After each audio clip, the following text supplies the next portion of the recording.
Okay, and we are live, everyone. So Stanley, how you going? Hey, good, mate. Yourself? Good, I'm good. Now, you seem to have a little llama in your ear. Why is that? Why? That's. Why? One of my fans, Twin Cell, actually said it. She sent both llamas, or just one? Because I saw you just pull up another one. But No, she sent that one. I already had this one. right. So, but no, she sent this one all the way from NZ with a few other items. Yeah. But yeah, so and then I thought, well, I might as well stick it on my headset, and that's just me now. That's my little thing.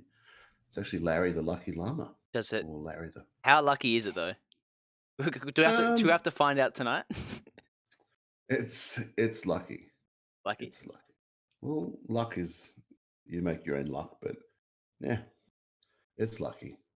It's lucky, okay? Just leave him alone. What about I get frustrated. Imagine having something like this banana here or something that just like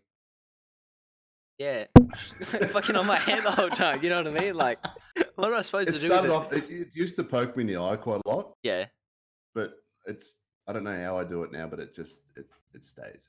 right. It just stays there. Are you gonna be wearing anything like that in PAX, or you got your PAX outfit organized, or? No, No. super unorganized for PAX. I need to. Thank you for reminding me. I have to write down accommodation. I got to figure that one out today. But I'm hoping to little character that I wear in Fortnite. I don't know why I've spent like gazillion dollars on different skins, but seem to be stuck with one at the moment. Yeah, But I want to try and sort of cosplay him, I've the been. Sterling. Yeah, I've been. Dude, he looks so weird. That character looks strange as. I'm Well, like, that's I buy all the weird skins, yeah, me all too. the weird, ugly looking skins, and yeah, but that to me, that's just it looks like me. Well, it doesn't, but a little bit. But yeah, no, that's me. That's my skin now. So Yep. So you just I might just keep it. pick it up and run with it. That's it until something else comes out that's better. Now, you were saying earlier in the show, not before the show, that you are a real wrestler. Wrestler, When did you get wrestler. involved with real wrestling? Oh my god. I've been a fan of wrestling. I've been sorry. I've been a fan since old enough to remember like VHS days. So you had With wrestling on the VHS? wrestling on the VHS with my uncle sitting down watching WrestleMania and Hulk Hogan would start ripping his shirt off like but it was I had an injury back in 2014 and had an operation on my ankle and was just keen on getting a bit of fitness and getting a bit of stuff back in the old body, and yeah, just stumbled upon a wrestling federation down the Gold Coast, and yeah, the bloke that was running it thought I was just this fan having a go, but ended up quite enjoying it, and it enjoyed me, and yeah, so it took off. Like I'm not full on hardcore 24/7 wrestling, but it's something that I can do a bit of fun, let off a bit of steam, and be someone different. Be this bigger and bolder person that Mm. people love and or hate. So And just a mask. yeah, his name's Gator. What was His that? name's Gator. Gator. Actually, that's And don't sort of Google Gator wrestling. It's not gonna come no, up with. don't. It's not gonna come up with YLNATS at all. No, definitely not. No, Gator was actually a nickname given to me um, of a federation that I was in Brisbane, and yeah, and it just sort of stuck, and I'm like, yeah, so that's sort of my nickname. But my sort of wrestling name is Frankie, which Say that one again. um, It's cut out. Frankie J Calloway. Okay. So I don't know where I got that from, but Calloway, Mark Calloway is the Undertaker. So I sort of, he's like, love him, secret man crush on the It's not. Undertaker. It's not a secret anymore. Damn. It's been revealed now. So I don't tell you about my secret man crush on Batman either. Oops, awkward. No, yeah, so it's just Frankie J. Calloway. That's my sort of wrestling name, but my nickname and sort of wrestling name is Gator. So Okay, so with all that, how do you choreograph? Do you choreograph, or is it all like, all right, I'm gonna hit you with a chair, some way no, throughout the it's fight, it's uh or it's it's it's real. in terms of It's all real. Yeah. what sense? No choreograph or it's all real.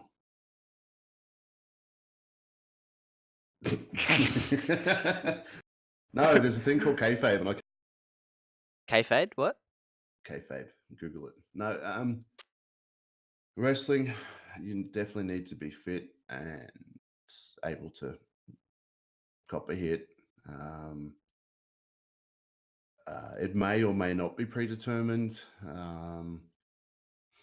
At the end of the day, it's entertainment. It's putting a show on for fans. It's getting those fans to love it and to hate you, and it's just putting on a show for them. So Yeah, you still. that's I mean, yeah. you're still getting beat up. Like when you get hit with something, you still get hit with something. Like Oh, dude, like it hurt. Don't get me wrong, it fucking hurts, man. It's and for those of you who don't know, it's not really a PG rated podcast. Whoopsies. It no, it's does not. hurt. It does actually hurt. And you do, injuries. You do get injuries. You do get hurt. You do get, as I said earlier, you get broken noses. You get, welts. You get hurt. Big bruises, Well, yeah. I think they've said like every wrestling match, it's like being involved in a car accident. That's what your body goes through in a wrestling match. So it's definitely, don't try this at home and all that sort of stuff. Yeah, But well, because you wouldn't yeah, practice getting smacked, like dropped on a table and stuff like that, or in general not as sense. such, no. No. We do learn how to take hits. We learn how to hit. Um, like at the end of the day, if you hit someone with a closed fist in the head, you're gonna, like one punch kills. Like you're gonna hurt them. So like we learn sort of how to hit and make it look massive, but it not actually being as massive as it looks. But at the end of the day, you still make contact. Accidents still happen. When you say You make can't. contact, do you make contact on every strike, or do you make contact on like by accident? 99% of the times, you do actually make contact. But It's not one of these. Oh. well, obviously, there's a thing called selling, Yeah, yeah. and all that sort of stuff. But um, yeah, so like you do like it's pretty hard to fake, if I could throw that word in there, a chair shot to the back. Like at the end of the day, you get hit on the back with a chair. It hurts. Yeah. Okay. But obviously, you start looking into the science of things. Obviously, you try and flatten your back out as much as possible. The person hitting you with the chair, they try and get the chair as flat as possible. So it's sort of two flat surfaces as opposed to actually, Getting hitting someone jabbed. with a Yeah. chair. Like I said, it's all it practice, most definitely. Yeah. But it's not like we practice, pick up chairs and start flogging crap out of each other with chairs. I mean, Uh, if you do it, it would look more real. You like, because you see real amateurs do it. I've seen a couple of like amateur wrestling matches, and they see them like getting ready to get hit. They're like, oh, oh, you know what I mean? Whereas like that's not the point. You want like them to be like, oh, I'm dazed out, like something's going wrong, and all of a sudden, Big Johnny over there has picked up a chair, got to flog you with it. You know what I mean? yeah, well, obviously, you did hit the nail on the head there. You did. Um, Obviously, it does take. It's not something that you just walk out and go, "Hey, I'm going to become a wrestler," Yeah, I'm a wrestler and I'm going to now. pick up a That's chair it. and start flogging shit out. So I'm going to go, "Yay, I'm a wrestler." Yeah, that's a big one. Um, you could but yeah. definitely, like it, we are definitely trained professionals, if I can throw that word in there as well. And yeah, you shouldn't really try that sort of stuff at home. Um, but yeah, no, it is. It's it's fun. It's cool. The biggest thing for me is that crowd reaction. Um, at the last show, I had literally 50, 60 odd people yelling at me. Unfortunately, I got beaten, but and I lost the match. I got beaten and I lost the match. But the crowd was with me. The crowd was cheering me, and at the end of the day, that like as a kid watching it on TV and that, it's even if you could see my heart rate now, it'd be like, but no, it was an amazing experience. The last show I did, and to be honest, it's only going to get bigger and better. So Yeah. Well, how's that work though? So like when with games, though, when you like matches, is the match draw out game. legitimate, or is it like how's that work? Do you go, all right, this mate's gonna beat you, or you're gonna beat him, and then like go towards that goal, or is it real? But Once again, there is an unwritten rule, aka KFAB. At the end of the day, it's like a how do I put it? It's like a TV show, like a series. You're not going to watch a series if you know what's going to happen, and it's the same shit every time you watch it. Like yeah. Days of Our Lives. But obviously, it's definitely heavily story based. And like just depending on what's going on with what particular characters, sort of obviously availability is a big thing as well because we sort of get wrestlers from Victoria, um, Oh, North Queensland. You right? I broke my banana. Went Oh no! went backwards. That's all right. Don't you hate that when you bend the banana backwards? Sorry. Oops. So Sorry. KFAB. Kayfabe. Yeah. No. There's obviously it's definitely story based, and obviously we need to try and keep that story believable and achievable, and just fun. And like we need to, it needs to go upwards and not just be a stalemate. Like, oh, okay, so it looks like next show Gator's going to fight this guy, and Gator's going to win. Yay. Um, we definitely don't want it to be predictable. Which during shows it's actually really cool. As much as people like to go, oh, it's all pre rehearsed and predetermined and all that sort of stuff. Like, regardless of what people think and orchestrated and all that sort of stuff, it's sort of on the show. It looks, obviously we want it to look as genuine as possible, and that wow factor is really what we want. So when did you officially get started? Like what how many matches have you had? When was your debut match? Debut match.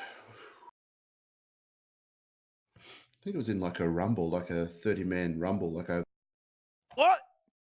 It's like first battle what? royale? Because you've got 30 odd people in the ring, you don't have the focus on yourself.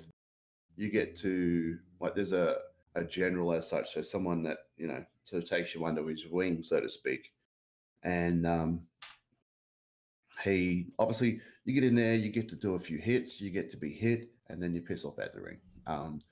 Because at the end of the day, it's a pretty daunting. You get up in this ring with 50 to 100 people outside, and you're as nervous as shit, dude. I don't care how good or bad you are. You are as nervous as shit. And it's like, you're not, as I said, you're not the center of attention. You don't have to be the best. And it's just, it blows those cobwebs out. It gets it out.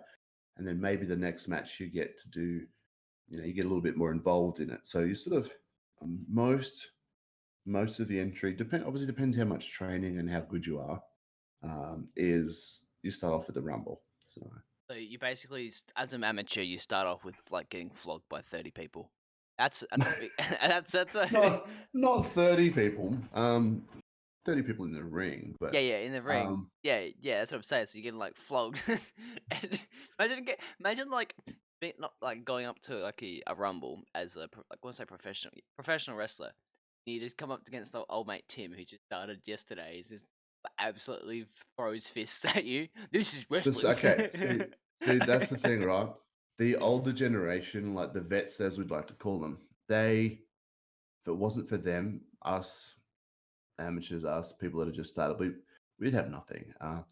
They have been there, they have done that, they know what it feels like, they know what it sounds like, they know what it tastes like. They've been there for so many years, and they're probably going to be a little bit hard on you because they were back in their days, like when they were in your shoes, they got beaten. um, but obviously things have changed and all that sort of stuff. But they want you to learn the way they learned and to feel what they felt. And um, but they definitely appreciate us as young people coming into the industry. When I say young, like, I'm not really the youngest person, but Inexperience is what you'd probably refer to. inexperienced. Yeah. They appreciate that, and they lead you on, like lead you on. They lead you um, in the right direction, and they help you out. And whether they're the good guy or the bad guy, they're really helpful and very. If you need anything, or they're always there. So Yeah.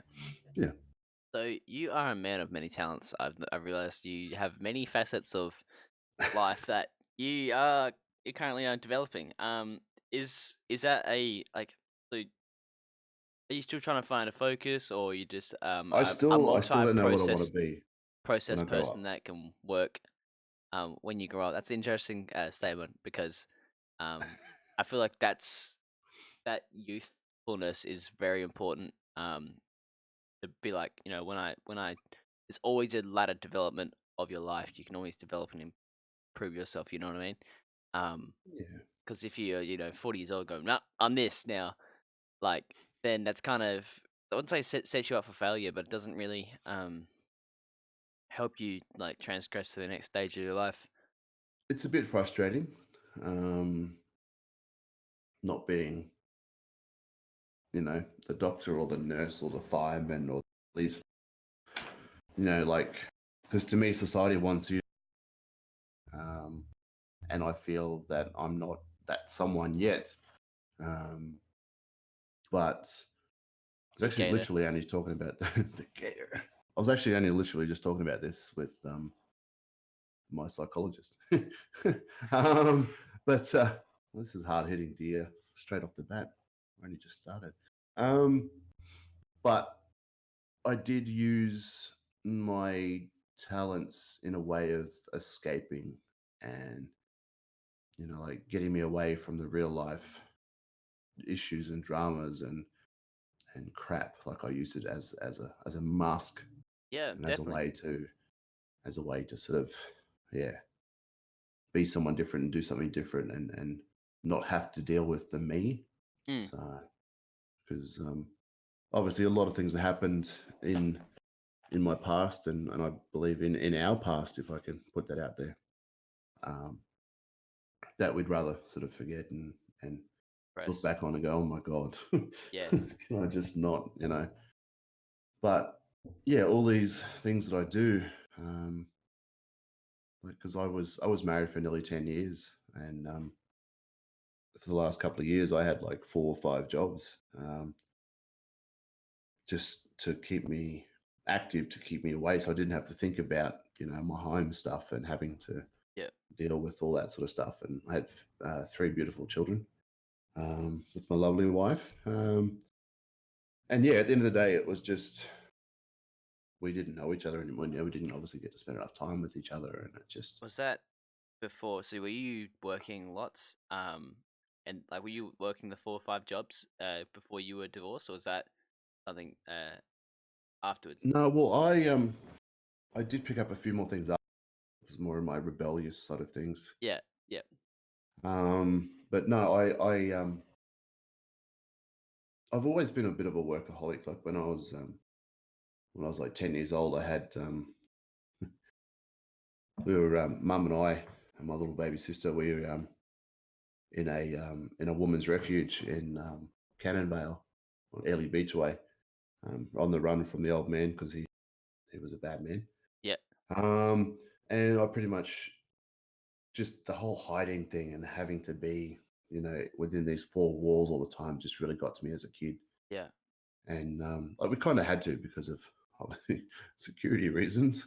Yeah. But I didn't, as a 10-year-old kid, you're all rainbows and fucking lollipops. Like you don't really think about the real Yeah. life Yeah. I mean, I drama. So speaking for myself there, that I do see that you form a shell, and you form this shell that you don't even know what's going on, but your brain starts like developing and changing, and you can just your world starts like it's still like fine around you, but then you like look back 5 years later, you're like, hmm, that wasn't so Yeah. good. You know what I mean? Yeah. No, I grabbed a bucket and detergent and a sponge, and I went out car washing. You know. Mm. Meanwhile, you just put it in perspective, like literally on the run from this guy that wants to kill you and your mother and your sister, and you're out roaming the streets with a bucket of detergent and a sponge, knocking on people's doors, going, "Hey, can I wash your car for $5?" I ended Yeah, up going to I went. I think I made like $60 one day, 50, $60. Ended up sitting at bloody Club Crocodile, Ely Beach, drinking bloody lemonade by the pool, like thinking I'm this big time bloody, entrepreneur. entrepreneur. Mum's freaking out, not knowing where the fuck I You am. reckon Sitting there, you've been kidnapped by your dad, and then you're like, grimy old man, bloody yeah, dead, dying on the side, living it up. Lemonade pool. Like I can remember it like it was yesterday. I'm a bit that, it's a but it's one of those things that you kind of like as you grow up, you just like remember these like weird ass like scenes in your head that you oh, like it's always yeah. we pray back, and you're like, why am I remembering this? But it's a good memory that you keep. You know what I mean? It's a Oh, mum took all the money I had. She kicked my ass all the way back to the refuge. And I think I was like grounded for like a week. I couldn't move because she'd flog crap out of me. Anyway, sorry, disciplined me. No, but yeah, that was my first job that I think I can remember doing. First, yeah. But I've always worked. I've always had a very strong work ethic. But later on, in my marriage, getting back on track again. Later on in my marriage, I sort of used that as a bit of escape because I didn't want to deal with the dramas and the hassles and just I didn't want to deal with real life. So I worked on a fishing charter boat. Um, I worked in a restaurant. I worked at a pub. I did some DJing. I had my own DJ company, so I did a lot of weddings and private parties and functions. Like I spent 20, 30 grand on setting up with a photo booth and all this sort of stuff. And I literally, yeah, I kept extremely active. I had a lot of bills I paid. Um, yeah, it's just, yeah. okay. So do you still do your DJ stuff, or is that something that it was in the past now? Um, I still got my trailer full of full of stuff. I'm not active. If I know any people that are getting married, and I'm like, oh, I can DJ. I've got a photo booth. Yeah, Hook you up with a good deal, good price, just to help them out.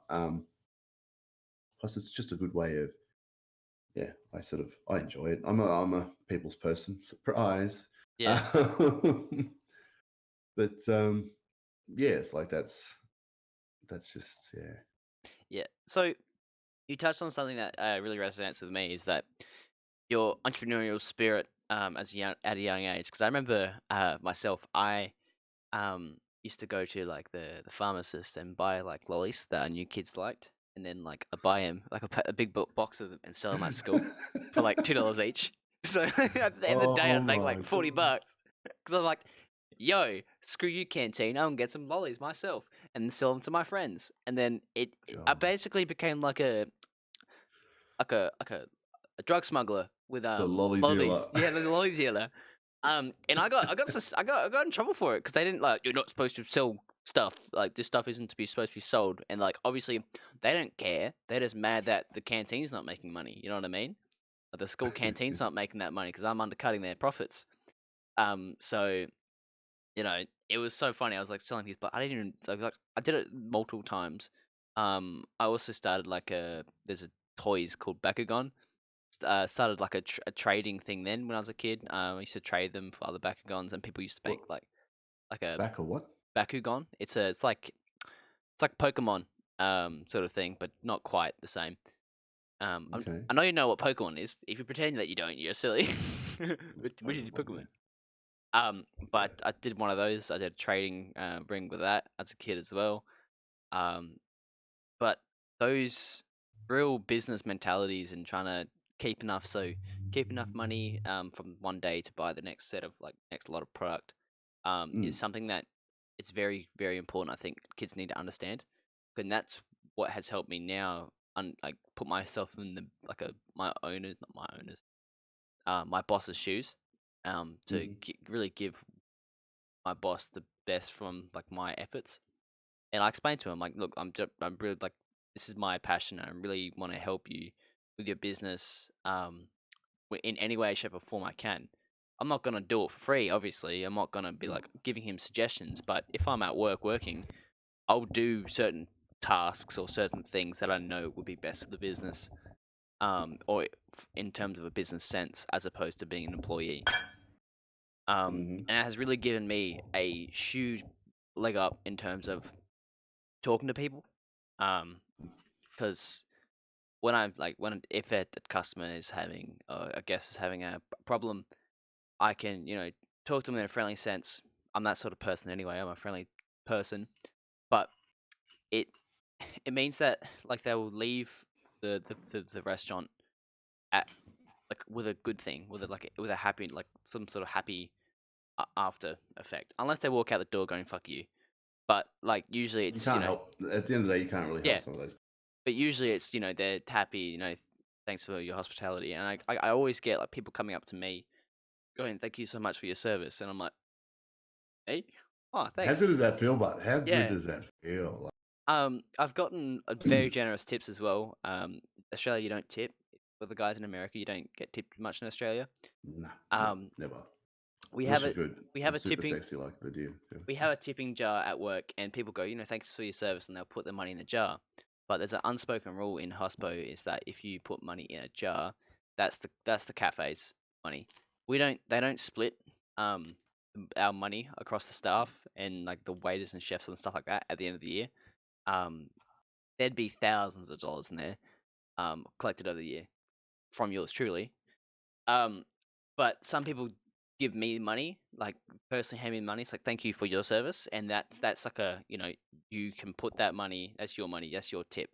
They're Yeah, see, giving you, that feels weird. That like, and you're like, what? Oh my god, that's way too much. Like thank you so much. But from streaming, I've learned that like it's just you've basically streaming is you've taken that like that refusal of the tip or your like that exchange sort of thing away, so you feel more comfortable being tipped. And that's the same thing. It's like people are appreciative of what you're doing. They like you. They like what you're doing. They want you to succeed and do the best you can.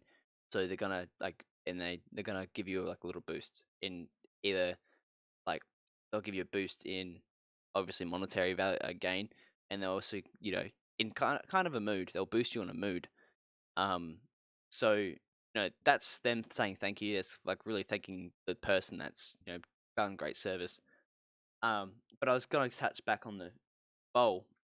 We have this two huge coffee mugs that are full mm, of like coins and $10 notes, $5 notes, $50 notes, and they get cleaned out every week. Like notes get taken out. They got like some of the gold coins and whatnot. Like our place gets tipped heaps. Um, we don't ask for tips. We're not a place that goes like, do you know how some places in the eastern yeah, states like you scan your pay wave and it's like, oh, would you like a tip? Like we don't do that either. Um, big thing comes up, tip amount, and if you don't press anything, it'll tip like yeah. I don't know how that works, and like I don't have enough money to be tipping people, and I don't know whether that money goes to the waiter either. So it's like, what do you do? Yeah. See, we Um, had a boss. We had a boss that was a bit of a jerk with tips, but yeah. yeah. So our place gets exceptionally tipped, um, and we basically it kind of sucked because like last year and the year before that, like we have like small lunch, or small breakfast or whatever. I appreciate it. They don't have to do it. They can just say thanks for coming, fuck off. But Yeah. like we, I don't know. It's even like going out to drink something like that would have been cool. Like have a tab or something like that. But a breakfast to me seems like oh we want to spend the least money as possible. Whereas the tips is for the staff. So it depends how you see it. Whether you're a business owner that's trying to keep afloat, or you're trying to um like not save as much money as possible, but you're trying to keep the business going forward, or you're not having many sales. But when business is doing well, you gotta. You gotta be appreciative of your staff, and that's one Mm, thing I always touch on to my bosses. Be appreciative of your staff, not for my sake, but like I can see it from a different point. Other people, I'm weird. You know what I mean? So like you gotta be like good to your staff because they'll be good to you. that's it. Well, if it wasn't for the staff, they wouldn't have a buddy. They wouldn't have a buddy business. But Yeah, that's it.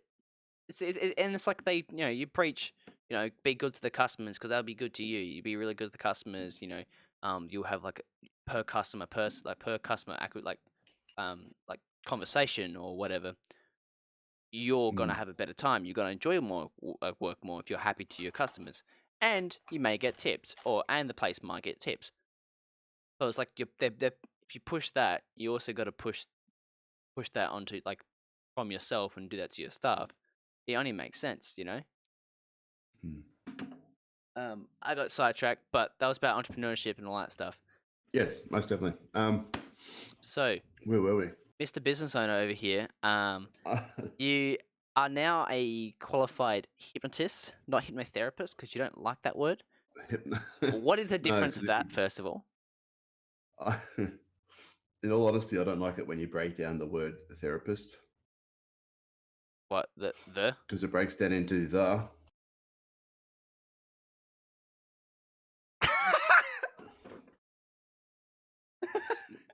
You get is, that? You is, get that now? is that your only like reason? You're like, That's why I don't like therapist, dude. Because it comes out. I don't even know if I can say that word. Can uh, I? I don't know. But it's therapist. You cut the V and then the Is there therapist. any difference between a hypnotherapist and a hypnotist, or is there no difference, just two different words for the same thing? Well, they're similar. Obviously, hypnotist people, it's a stereotypical thing. People think hypnotists, they think, oh, I'm going to cluck like a chicken, all that sort of stuff. But when you hear sort of therapist, you think of, you know, medical sort of quitting smoking or losing weight or fears and phobias, ridding yourself of them sort of thing. But yes, it's just a word, but just one of those words that are a bit, yeah, I don't like the word therapist. So, It's very but American, the word therapist. I want to go see my therapist. therapist. Let's see my therapist. Therapeutical massage. Yes. Um, Ther- so what do You're you never going to look do? at that word the same No, I'm not. again. Thanks, man. But as a You're welcome. I'm as glad a I could help. hypnotist, you are going to practice. You are qualified in the realms of hypnotherapy. Is that the word? Therapy. Is that the word? Hypnosis. Yeah, whatever. Yep. That's hypno. So when were you qualified for that, and how long you been, how long have you opened shop for, and what sort of things Okay. do you do as well? I want to try to find out. Okay. So getting back into the whole being rebellious thing.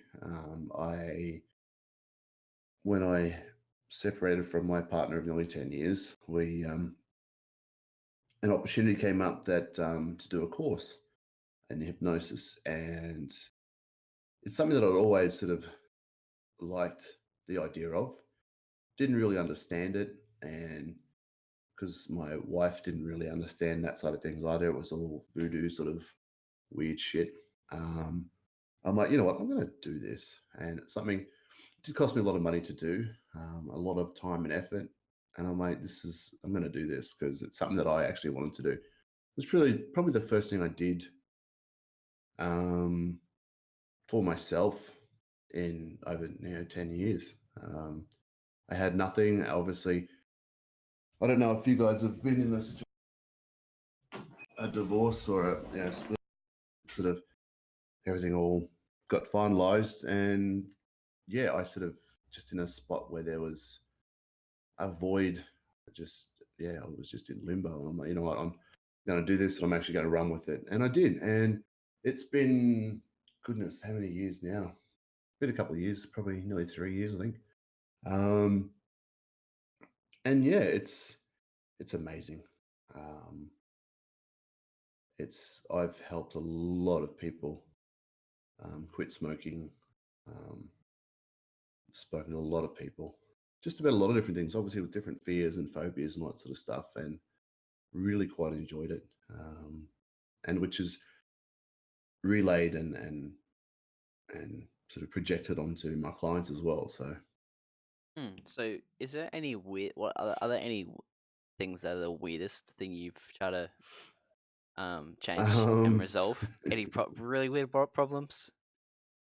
I had a mate of nearly 20 years, which when he approached me, I thought he was G'ing me up. I thought he was bullshitting, What's GML? G'ing me up. What's that I mean? thought he was pulling my leg. Ah.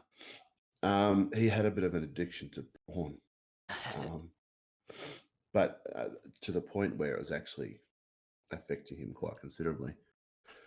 And yeah, it was weird. um, you look you kind of be like, man, you weird as.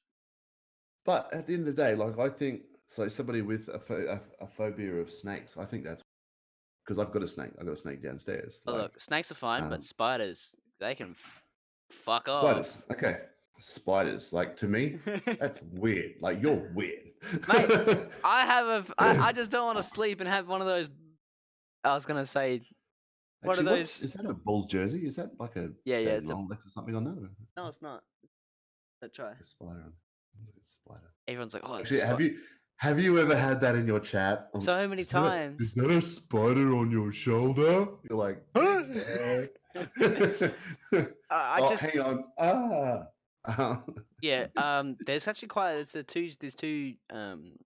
there's actually one clip of me just beating the shit out of a spider on stream. Because like I was streaming and all of a sudden this spider like a white tip spider runs across my desk. I'm like, whoa! It There scared is the a bit shit of a out of me. jump factor. So it's like some sort of things, like what's it's like you get that like Because it's in your zone. Like I think anything that encroaches on your zone in your like personal space, it wasn't there before. It's freaking silent and walking around, and then you see it. You're like, get the fuck out. You know what I mean? Like imagine some dude. Imagine if you were like just like chilling, doing your own thing. You turn around, you see some fucking dudes like staring right there. You'd be like, fuck off! Like you jump, and that's what I think of a spider. It's just some like bastard that does So encroaches his own what about space. spiders? What about Now, I mean, I'm not. I just don't like creepy crawlies in general, but because of what they're gonna do to you? It's oh, because they're not of gonna do anything to me. It's just they can go away. I don't want them in my zone. I respect spiders. I appreciate them. I won't kill I won't go. Oh my god, there's a spider over there. Let's kill it. But if it comes in my desk, I'm gonna flip out. I'm gonna try to get rid of it. okay. Most of the time, I get a cup and deal with it, and Do get the a cup and the piece of paper trick, yeah. and Well, then I did try. that on. I can't remember what it's called, but like it wasn't a huntsman. It was a jumping spider, Mexican jumping spider or something weird. I don't know. I call it Mexican raping spider. Don't know why. Mexican. Um, Why do you call it? Because it sits there and you go, "Hey!" no, because it jumps. That's what we just called it when I was like 10. But it's just like a jumping spider. I had this tiny ass fucking cup or like a big cup, right? I put it on the wall, and this thing starts like going like up at the cup, like trying to like break out. And I'm like sitting there like 11 o'clock at night with this cup on the wall, just standing there going, what do I do? And then like I had no paper around me, so I was like, oh shit. So like I don't know what I did, but like, I had to sit there for like half an hour, like basically in the dark, with this cup on the wall with this spider in there, like trying to break my face. And Meanwhile, the spider's probably freaking the fuck out. It's like, "Let yep. So I eventually got paper. Daddy." I eventually got paper and then like put it outside. I respect spiders. They are needed. Because flies and like there's so many flies. If there were no spiders, there would be many more bugs crawling in your eye sockets. Most definitely.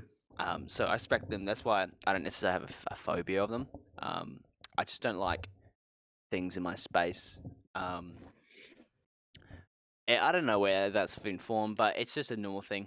I think that's maybe people's biggest fears of spiders is like they go, oh, it's just a little bug and it goes in your mouth. Spiders, snakes. I think it's just The biggest thing I've done is obviously quit smoking. Give me 30 seconds. yeah, of course. show you something. Yeah. That's a good thing. Is that smoking, guys? If you're a smoker and you know smoking's bad for you, I don't know how I can add anything to it. Were you gonna? Check this out, brother. Yo, what the? Are they full? Check this out. No. I opened them up. What I do is I get them to bring in their cigarettes. They finish like I'll get them to bring in at least one cigarette. So I'll get them to bring in with the packet. And like I've got like rollies, I've got bloody lighters. But normally what I'll do is I don't think what I'll do is I get them to bring one cigarette in with and sort of take it apart and go through it in the palm of their hand. I don't even have one to show you, but like the filter and the tobacco and the paper and all this sort of stuff, and like see how much it's actually controlled their life for like however many years they've been smoking for.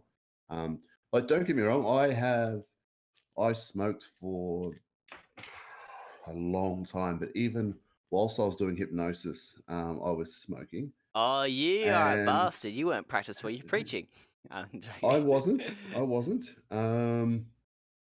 But you're helping people's lives though. If you're making their lives better, so that's But I did find it was a bit hypocritical of me. But as you can see here, let me get that in a little bit closer. Actually, it's probably not going to. 1,015 days you've quit for, sir.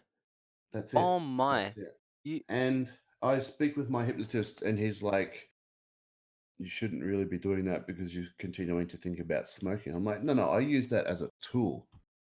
So I use that as a tool to show people that A, this shit actually works. yeah. And B, like I've done it. So I know, like I've been there. I've done those. You know, it's no use getting a personal trainer that's, like doesn't look like he's worked out in a day of his life, You will be Like surprised about the number of personal freaking trainers out there that shouldn't, and they know what maybe they know what they're doing, they know what they're saying, but it's like, man, if I got you to like go for a run with me, you wouldn't be able to keep up. So you'd be sitting there with your bloody like megaphone going, yes, keep it protein up. bar.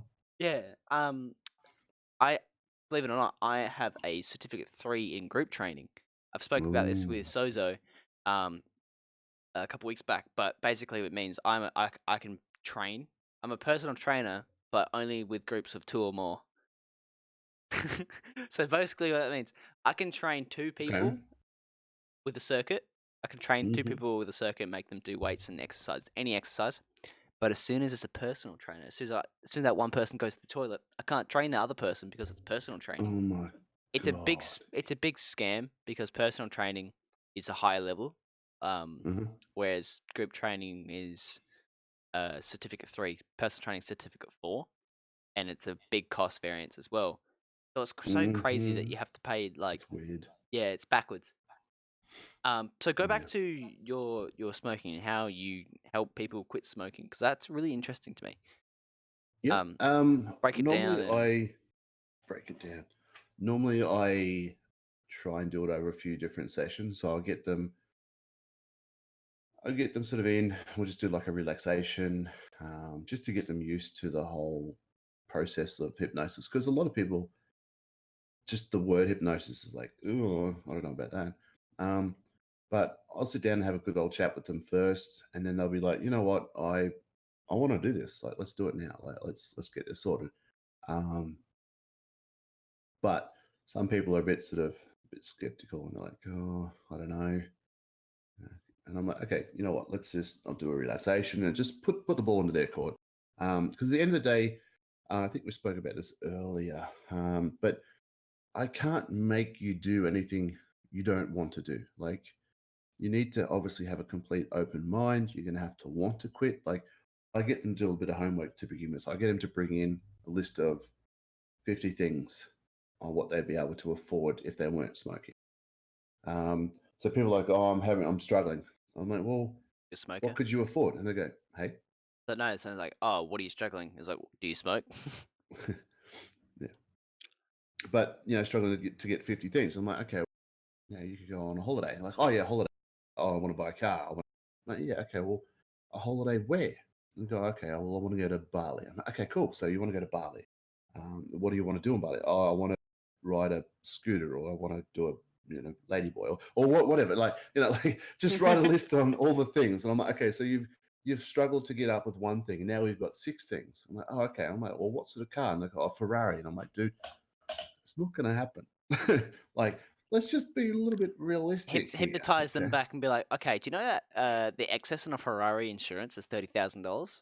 it's Can 30 you grand. Like, afford to front 30 grand if you crash that thing? yeah, no. No.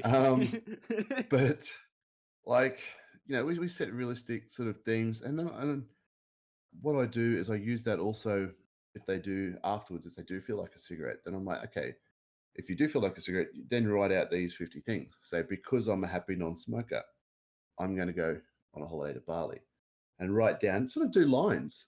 Because at the end of the day, the I've lost it. Um, the urge to smoke, it only lasts 2 minutes. Like, Yeah. and obviously within that 2 minutes, you end up sparking one up anyway. But with those 2 minutes, by the time you write 10, 15 lines down, you're like, you know what, fuck it, I don't want to smoke anymore. Like, I don't want to have that cigarette.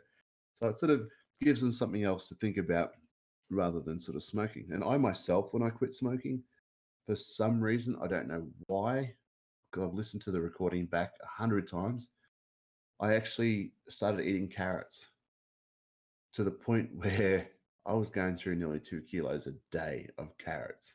Wow. Like, I'd go to Coles and get the big 5 kilo bag of juicing carrots. It was so bad. Like, and I'd just be sitting there chewing on bloody carrots, drinking water all day, which was weird. But hey, It got you still smoking. yeah, mind you, it got me very regular. But anyways, That's the um, one problem is that like have been not having smoked for 1,017 days. It's almost 3 years. mhm, What I mean, this and it really annoys me because people break down certain things and certain like practices and whatever based on relapse, but that's not your fault. I don't think. I think it's the person themselves and their willpower. So my parents stopped smoking for a year, and they went to Canada, and apparently now they're smokers again. And I'm like, okay. you guys weren't smokers for a year. What made you go? You know what? I wanna get back on this train wagon. And they were going through the typical. It was just in Canada. It's just once a smoke, a session, whatever. I'm like, it's an Mhm. addiction. You can't as this is an addictive like item. You can't be like, oh, just once. Like it's See, gonna giving up it's gonna cigarette, it's increase. actually worse than giving up heroin, dude. It's easier Yeah. to give up heroin than it is tobacco or nicotine. Well, they gave up for a year. It's No mm, nicotine in their system. Went to Canada and smoked and like smoked with their cousins or whatever. And now they're smoking heaps now. I'm like, not as much as they used to, but it's still like there's a financial problem with smoking, and their it's health not is necessarily, getting, dude. It's you know, not necessarily, as I said. Yeah, lucky you put in health there. It's not necessarily the health thing, the financial thing. Sorry, it's health. Obviously, yeah. um, I looked at the it. last I thing. looked at it. Do you know what I saw the other day? What did you It's say? a Potassium episode. And I'll link it in the podcast below, in the description. But there's a Potassium thing saying that YouTuber saying that you get more radiation, like literal radiation damage from smoking than you do living in Chernobyl. Ouch! How crazy! The most radioactive place in the world is a smoker's lungs.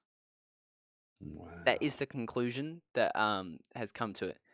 You that's you could get crazy. CAT scans like all the time, and you still would have less radiation than smoking.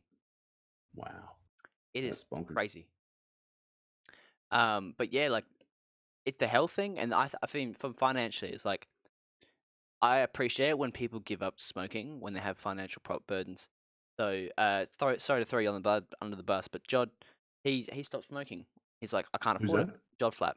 He said, Okay, yeah, yeah. he said, I can't afford it. It's it's something I don't need. So he's giving up smoking. He's doing a bloody pretty good job. And for someone that's not smoking, he's not that aggressive. In fact, he's less aggressive now than he used to be as a smoker. That's Um, just an excuse, but what? the whole, oh, Yeah, I'm getting fat because I've quit smoking.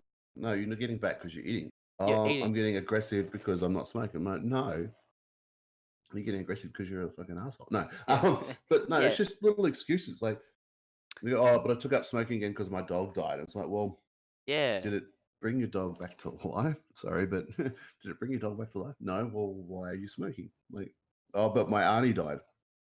I'm sorry, and I'm sorry to hear about that. But it's just all these excuses that people use, and I'm like, oh, Yeah. but yeah, That's the crazy thing. It's like smoking is it's so silly. Like I want to give up caffeine, so I'm gonna start not Monday. I need that caffeinated boost, but why do you after need your Monday caffeinated boost on Monday? because I'm gonna be streaming tonight. Tomorrow Nice. I'm going to an early meeting, and I don't necessarily.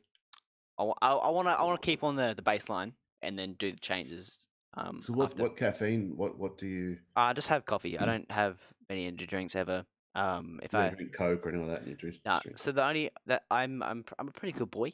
I don't drink soft drink or anything on a daily basis. I only have it at parties or when I'm streaming and drinking Okay. some Captain Morgan. Oh, hello.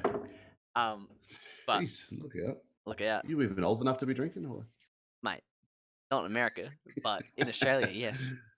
Um, Okay, so oh, but I so I want to want to play make silly buggers with you right now. yeah, but I want to maintain. What do you mean, silly buggers? I want to maintain a baseline.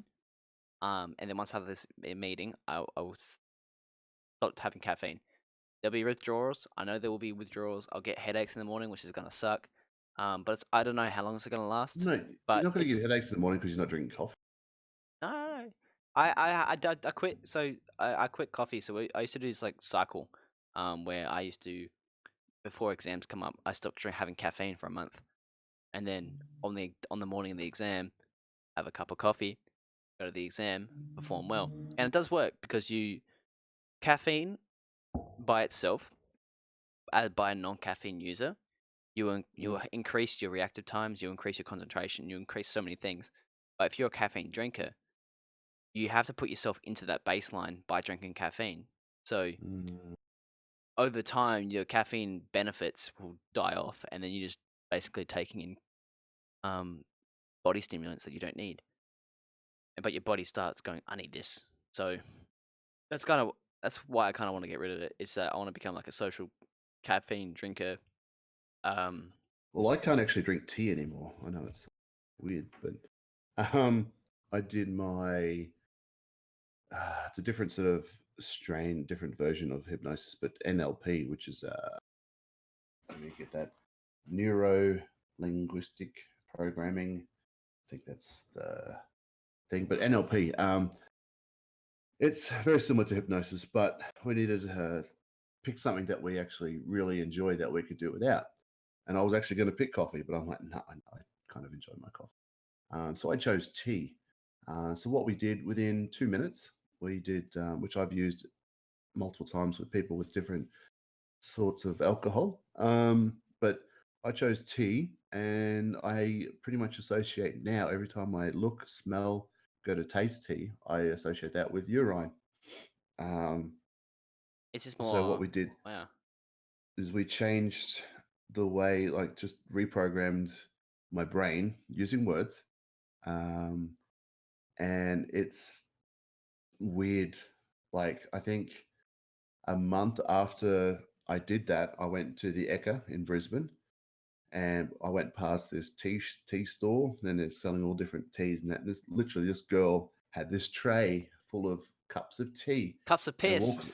walks over to me and go, "Would you like to try some, sir?" And I'm like, I literally, even talking about it now, my mouth's gone all watery, but I literally nearly threw up everywhere. And I'm like, fine, thanks. And I had to go back there in the afternoon and talk to her. I'm like, listen, I'm really sorry because I just literally I nearly threw up everywhere.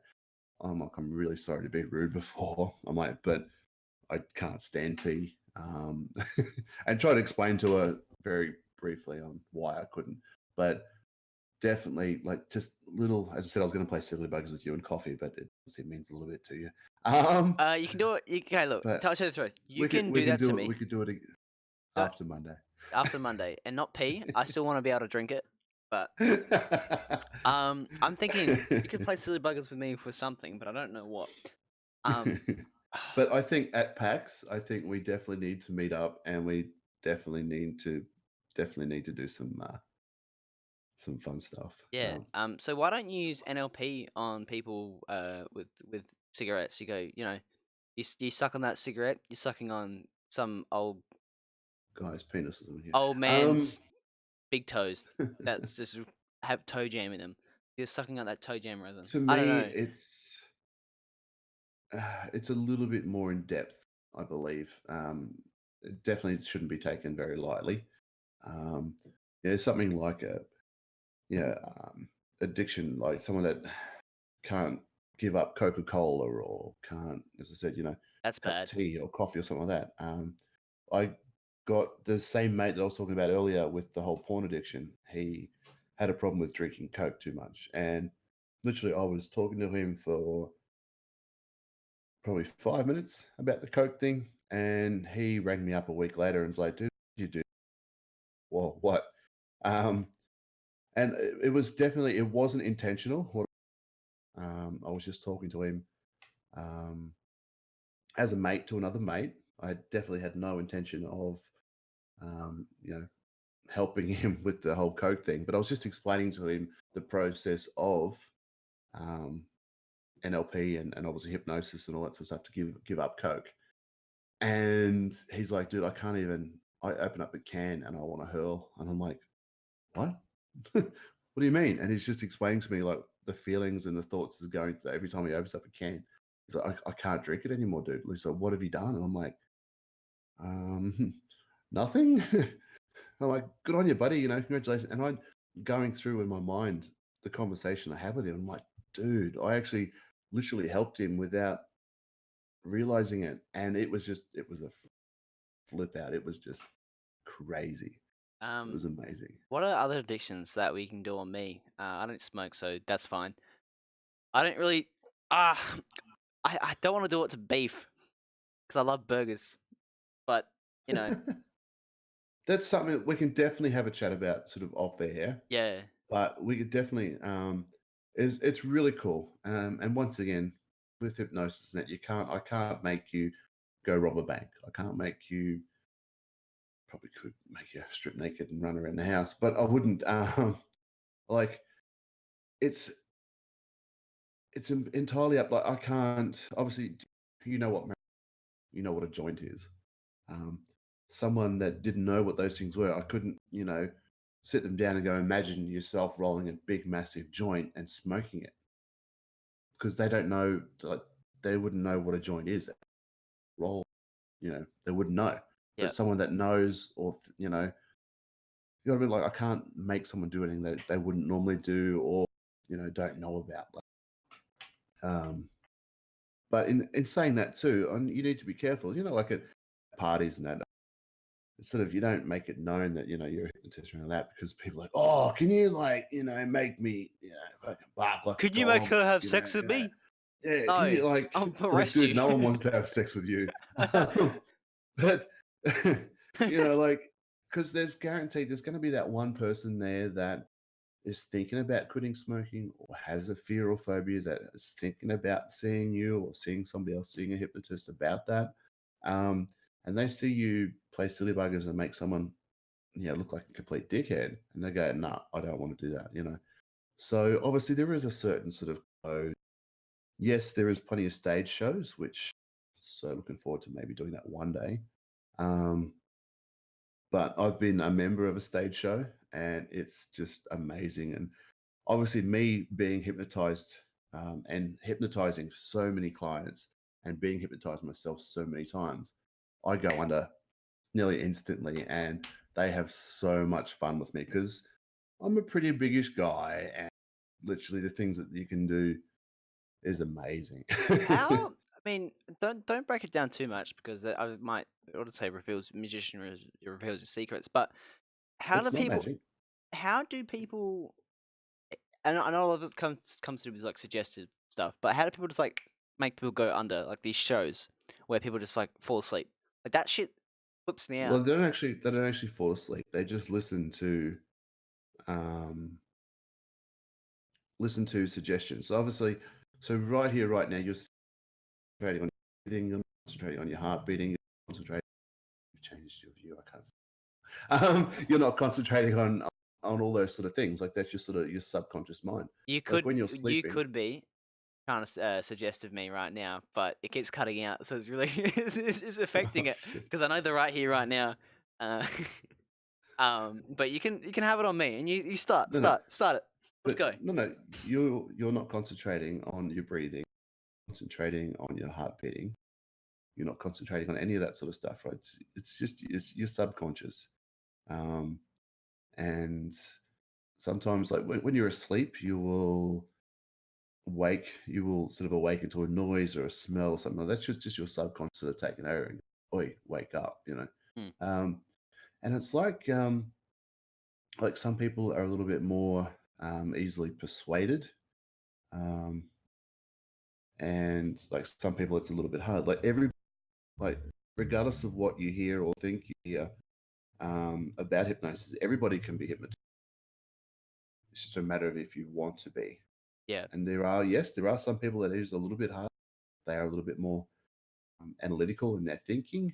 yeah. Um, and it's like a little guard standing at their subconscious mind going, you shall.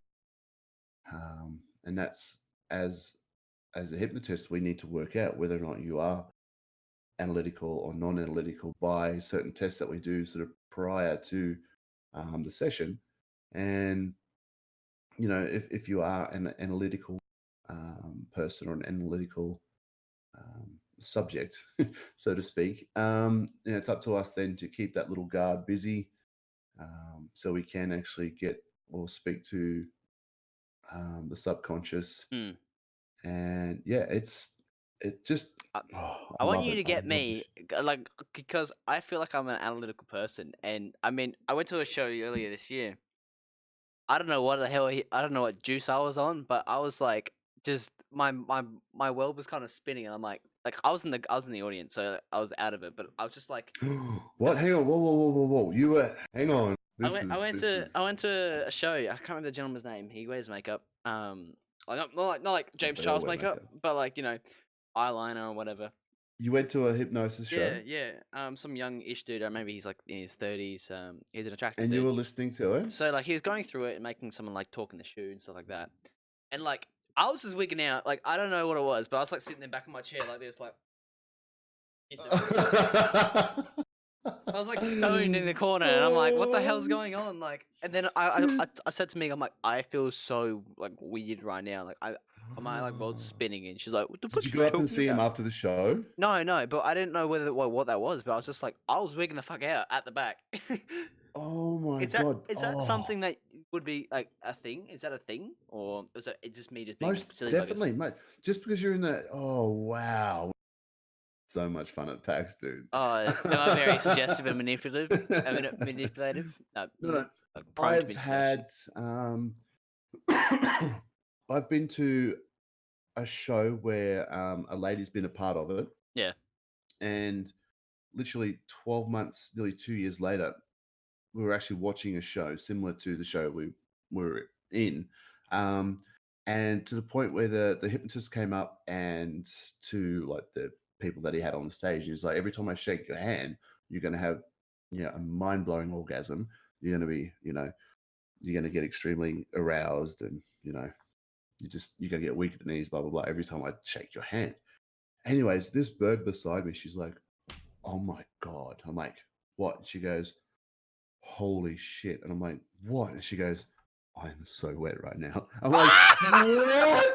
What? No, What? no way. Because she remembers the time where she was up there, she got hypnotized and she shook his hand. She's remembering this. And I'm just going, okay. Cause like she's like a really cool friend. Like that's it. There's like I think she was actually my RE teacher back at high school. But anyways, it was just so weird. And she's like, I remember that. So to me, you were so engrossed in this hypnosis. I pretty much guarantee you were hypnotized in. Yeah, but But what the hell? Like, what? Dude, I was wigging out, and I was like rocking back and forth, like Oh wow! I was like there, I was there in state, but I was just like a zombie, and I was like, what the hell's going on?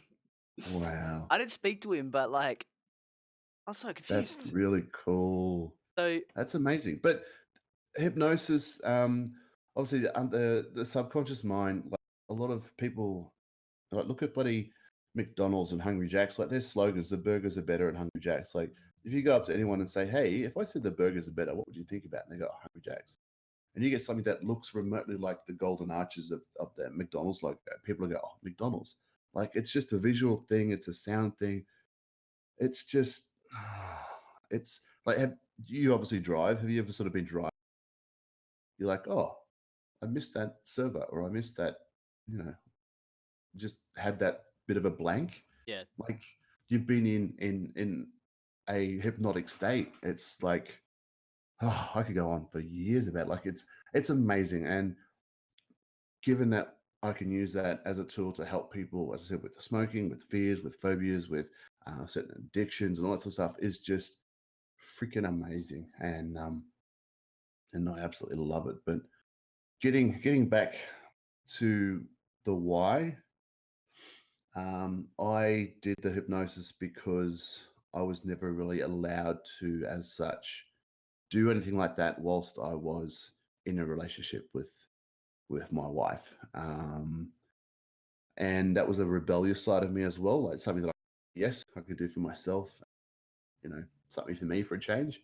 But I was never allowed to get another tattoo. Um, yikes, and like run. I had one tattoo, so I was never allowed to get another tattoo. I wasn't allowed to grow my hair long. I wasn't allowed to do this, wasn't allowed to do that. So 2 years I actually had I grew my hair. Um, and I had multiple tattoos. Um, Well, I'm gonna get a tattoo soon myself. I'm gonna get a you deer are tattoo, and I don't know where to get it. Might get it on the back a of my did. tricep.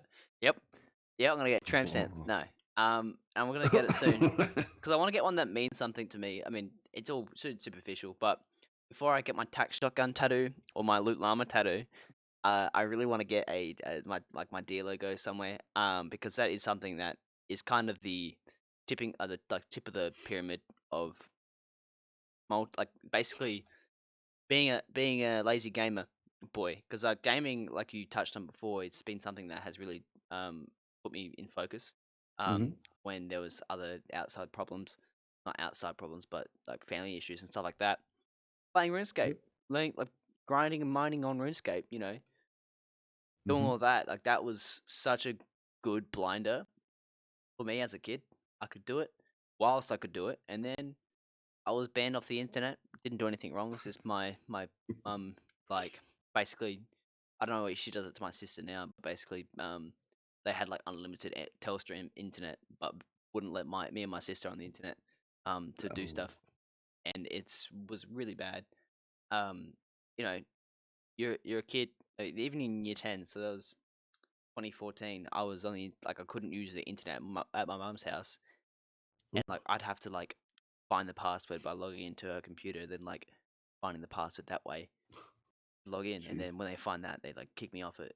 So it's it's I don't know. It's like you kind of set your kids up for a bit of failure when you kind of set these like rules that are not don't make sense.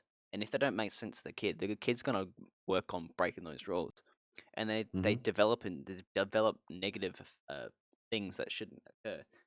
So because I wasn't allowed the internet, but my parents used the internet without proper reason, um, I would then go on my mum's laptop, go on to a network passwords and look through stuff.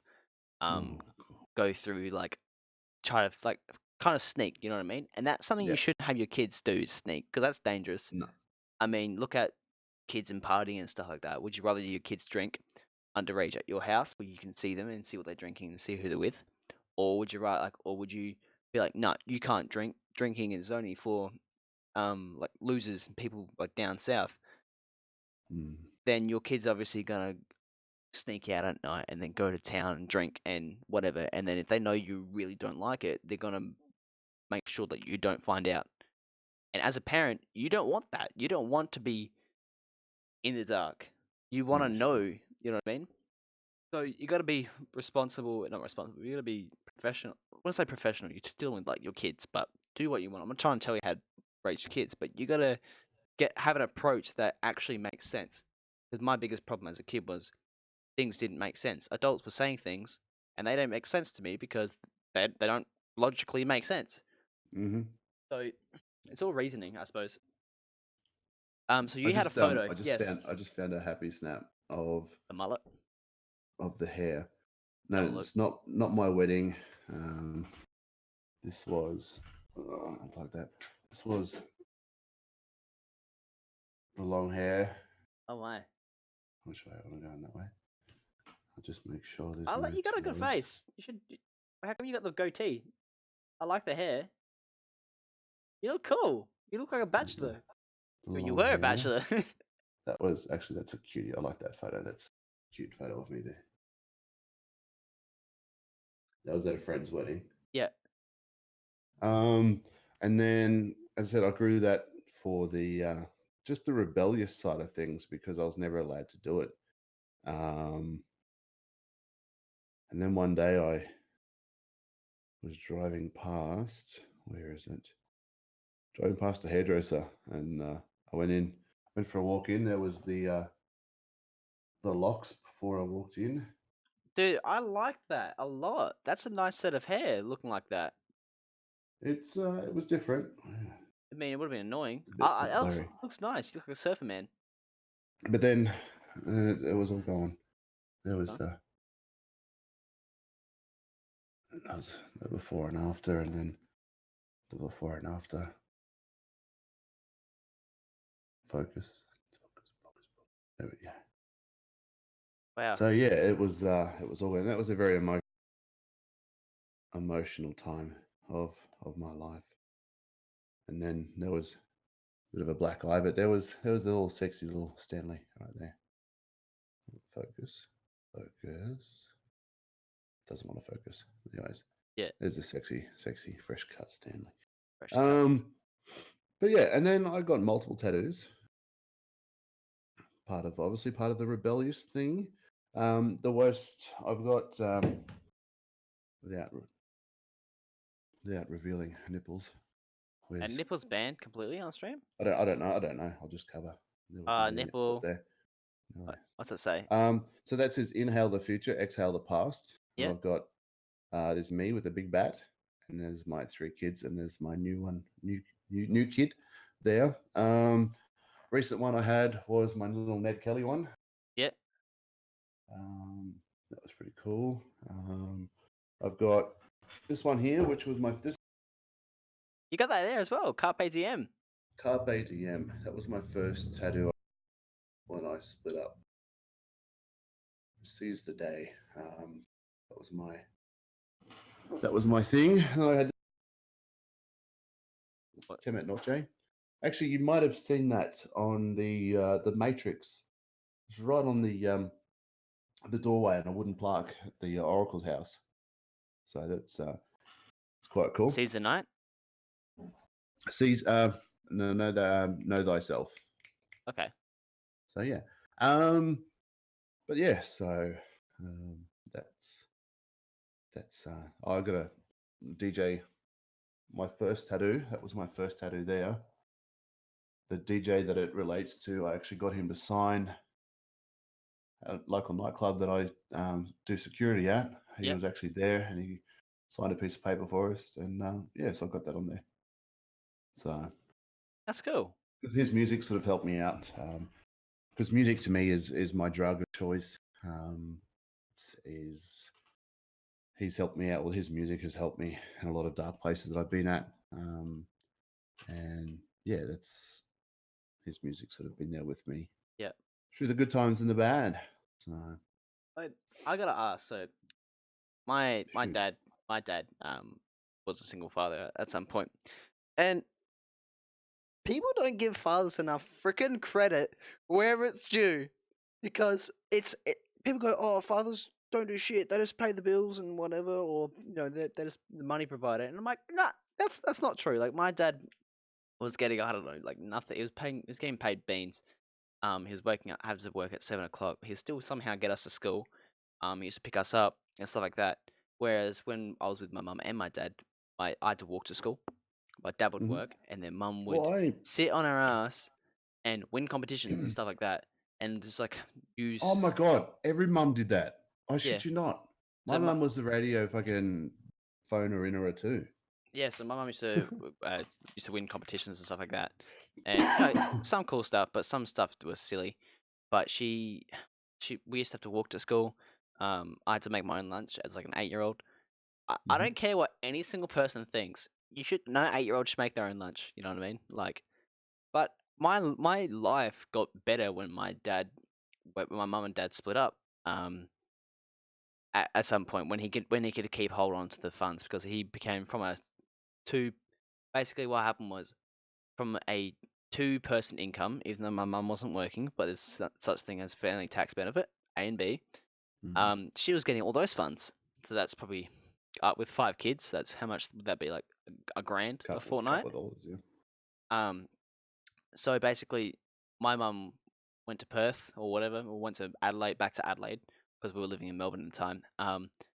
My dad was raising 5 with this income, then my mum pissed off with that income, and then same income, but then without any family tax benefits, and was struggling. But I got everything as a kid would wanted when I finally got, you know what I mean? I finally got those things that I wanted, and then well, the biggest thing was like being cared for by your parent, even though your parent, like in retrospect, was struggling hard because Hmm. you know they're person on $30,000, $40,000 income trying to raise 5 kids. Some have 2 kids that are in high school and have 3 kids that need to go to school every day, and you have a work that starts at 7:30. So it's like, you know what I mean? And like washing. How was did you ever do your washing before, like when you were married? Obviously, you do your own washing now, unless you get Yeah, someone no. else to. Was Yeah, what no. are the struggles of being like divorced, like as the comical struggles? Because obviously washing would be one where it's like, oh nah, but then now you have to set aside time to do your own washing, unless you just buy new socks every week and jocks. Um, well, it's been a couple of years, Yeah, but uh, um, bit of a tough one, that one. because there'd be quite a few trivial ones that I know just be like, oh damn it, like the washing one would be one that's like, oh Well, I yeah, always sort of did the washing. you did washing anyway. Um, there's nothing really apart from the whole bed side of things. I don't think. Um, Your no quality of big. sleep improved though when you were sleeping. Sharing a Um, bed is bad. Not really. No, we had a rather good bed to be. Um, Oh, she stole the bed. She took the bed. yeah. No, Oh, I pretty much I left everything for my kid, yeah. and That's a she big sacrifice fathers always do is leave everything for their kids. the investment property, just everything. And then as soon as pen went to paper, she just turned into a downright bitch. I mean, Sold Nazi. everything, ended up buying an 80,000, What and I she buy it? paid $80,000 $50 what? rent. Mazda CX-9 leather, Yeah. all the trims and bells and whistles and stuff. Yep. Um, yeah, so it kind of really fucked me over. Yeah, that's the disgusting thing. Is that like I'm just gonna generalize this now. I think women get a very easy load when it comes to like divorce. As parents, a lot of the time, like fathers, a lot of the time will be like, all right, I can afford my own rent. I can just move out and then she can stay there and whatever. And then you basically giving that up. And all of a sudden, when it comes to divorce, if she's got a good lawyer, she'll take it all because you're not There's no living there. winners. There's no winners. Like, I was speaking to my solicitor, and he's like, dude, I could get you an extra 20, 30 grand, but I'm going to charge you 20, 30 grand. Yeah, but it's about whoever has the most money, and if there's no like things, the only loser. There's no winners, but the only loser is the person with the biggest money. Whoever the pool Losers are is. the fucking ones with the kids, and the kids are the losers. Yeah, they are. They lose They are out. the fucking losers because it's all about oh you can only see your father Well, night a fortnight. I got hit with a uh, protection order, That's bullshit. um, because I spoke with her boyfriend's wife. Just let that sink in just for a moment. Yeah, I spoke with my ex-wife's boyfriend's wife. yeah. So he was cheating on his missus with Yep. my So ex it's a missus. double whammy. Yeah, right. Yep. So I spoke with her and went, "Hey, by the way, what sort of guy is he?" Because he's with my wife And my kids. and my kids. So the shit hit the fan there, and she hit me with a domestic violence order and protection order. I couldn't see my kids for the first Christmas. Like it was pretty fucking hard hitting. Yeah. Um, and yeah, it sucked big time. Yeah, my But mum never tried that shit. I mean, lucky, like I grew up in a poor situation where, a single family was on a $40,000 income. mm, So there was no lawyers getting involved because like there was no money there to fuck around with, and then there's no my mum never pursued the, you're not having your kids sort of thing. see, I never met my dad till I was like 24 years old. Yeah, My real biological dad, and like you've obviously had a pretty tough experience with your mum and dad and stuff. Like yeah, with me, my mum has been she's my god. Like yeah, the experiences I've had with my mum, like, she's had a knife thrown at her and the leg cut open, and I'm sitting there trying to hold the leg together so she doesn't bleed to death, and yeah, on the phone to the ambulance, and where he's still going trying to beat the fuck out of her, and to the point where mum's been very sick, like medically sick in hospital, to the point where she said to me that she never, she doesn't want to be a burden, and if ever yeah, yep, the time sort of arose just to turn the machine off, I'm like, yeah, mum, not a problem, easy as, this is like I think I was in grade 12 or something, grade 11 or 12. And I was in that situation well, to the point where she was looking at like coming out of it. And I'm like, you know what? I'll deal with this. I will do whatever it needs to do. sacrifice, make those reverse Yep. sacrifices now I that you can do will those sacrifices. I will, make it happen.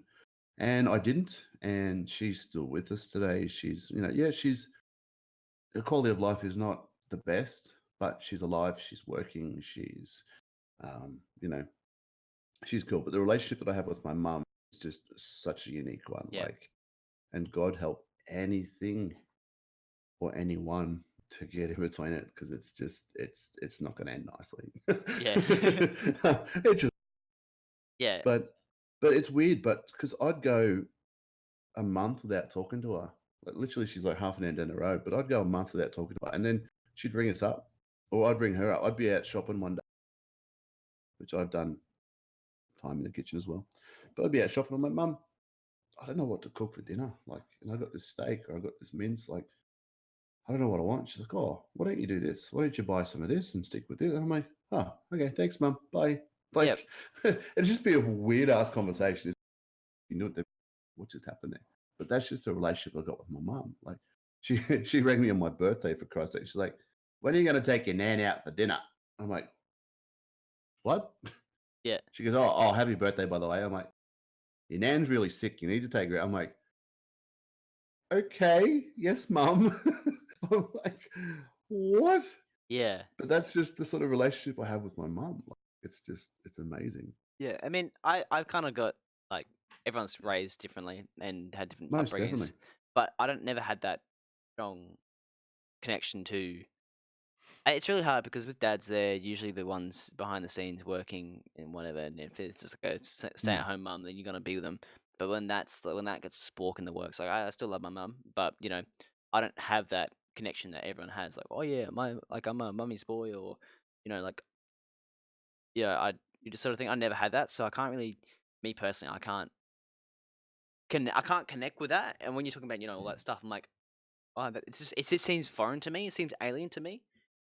Which kind of makes me turn into a has made me into a low maintenance friend as well, because it's like I don't avoid talking to people or anything like that. I love to talk, but I don't message people going, hey, you want to catch up? Like I'm happy to go mm, not talk with someone for months and then pick up a conversation that we had, not because I'm a shit person or a shit friend. I mean, it might be a shit friend to them, but it's because it's how I've been raised. I mean, it's not like I'm not connected by attachment. I don't think, even though it's something I probably have missed out on, which is really weird to identify and outline. But it's something I've gotta figure out and work through. And like you said, know mm, yourself. mm, Yeah, it's really weird. So I wanted to talk back about the It's really strange. I wanted to the the whole not divorce thing, but it's like some people that you're there, you've loved for years and years and years, and then there's like a switch, it just flicks, and they just want to like see you suffer. Mm. Not every divorce is like that, but some are. Some are. It's like, what the hell? Like, you've been with this person, you married this person, you love this person, and now you just want to see them in You pain shared and fucking suffer, you shared the most intimate, like affection to each other, and now you just want to you see them married them. burn. Yeah. Well, But- not really. Like, I don't want to see it burn, but Yeah, but how? definitely suffer. I don't know. Suffer would be amazing. Yeah, but like, you know what I mean? Like, and that's out of you. You now have that thing because of what she's done to you and stuff like that. But like, Mm. how can she walk out here and be like with an $80,000 car, your investment property's gone? Why don't you just like I don't want to like say, but like, Yeah, no. how's it bad and how's it fair that you don't get your investment property? The house that you lived, I assume you had two properties, one house to Yeah. you, one to hers. Even if yours was less, the investment Well, property was worth the less. investment property was supposed to be for the kids. Like, we bought that for the kids, and obviously it was a really good tax incentive. Well, that's as well. But you divorced that, and Um, then so now it's like it's kind of why don't you get that, or why don't she get that, or whatever. Like you sacrifice and you get that smaller house, and then the kids and her or yeah. whatever can be in the other house. It's like, nope, we're gonna sell both, or whatever. No, well, she sold the investment. She kept the main one, but And then um, you're here fucking sucking I on was struggling to beans. pay like 50 bucks a week for rent. Like, and I was in a very dark place. Like, I didn't have anything to live for. Like, I had nothing. I had the world. I had the perfect stereotypical life. Like, I was married. I had three kids. I had a house. I had a car.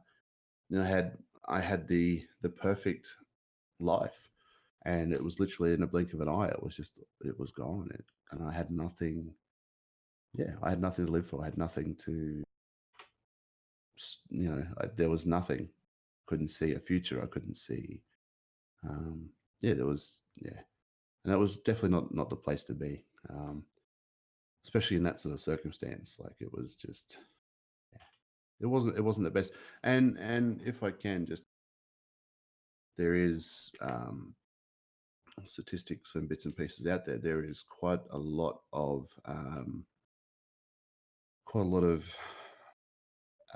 suicides in regards to breakups of families and that sort of stuff. I think there's a thing called 21 Fathers. Um, if I can, Yeah, just plug it, stick that out plug there. it. But it's part of the Australian Brotherhood Fathers. But 21 is sort of like their little thing, um, because I think it's 21 fathers a year. I'm just trying to. This is a very ad lib sort of thing. I think it's 21 fathers a year take their own lives due to breakups, and um, the other member of the relationship, or should I say, the female, refuses access or To the refuses kids. some Yep. form of things to the kids, and yeah, so 21 fathers a year, I believe, take their own lives because of that, and um, which sucks. And that's there's always someone that you can talk to. There's obviously a lot of organizations out there that help and can help.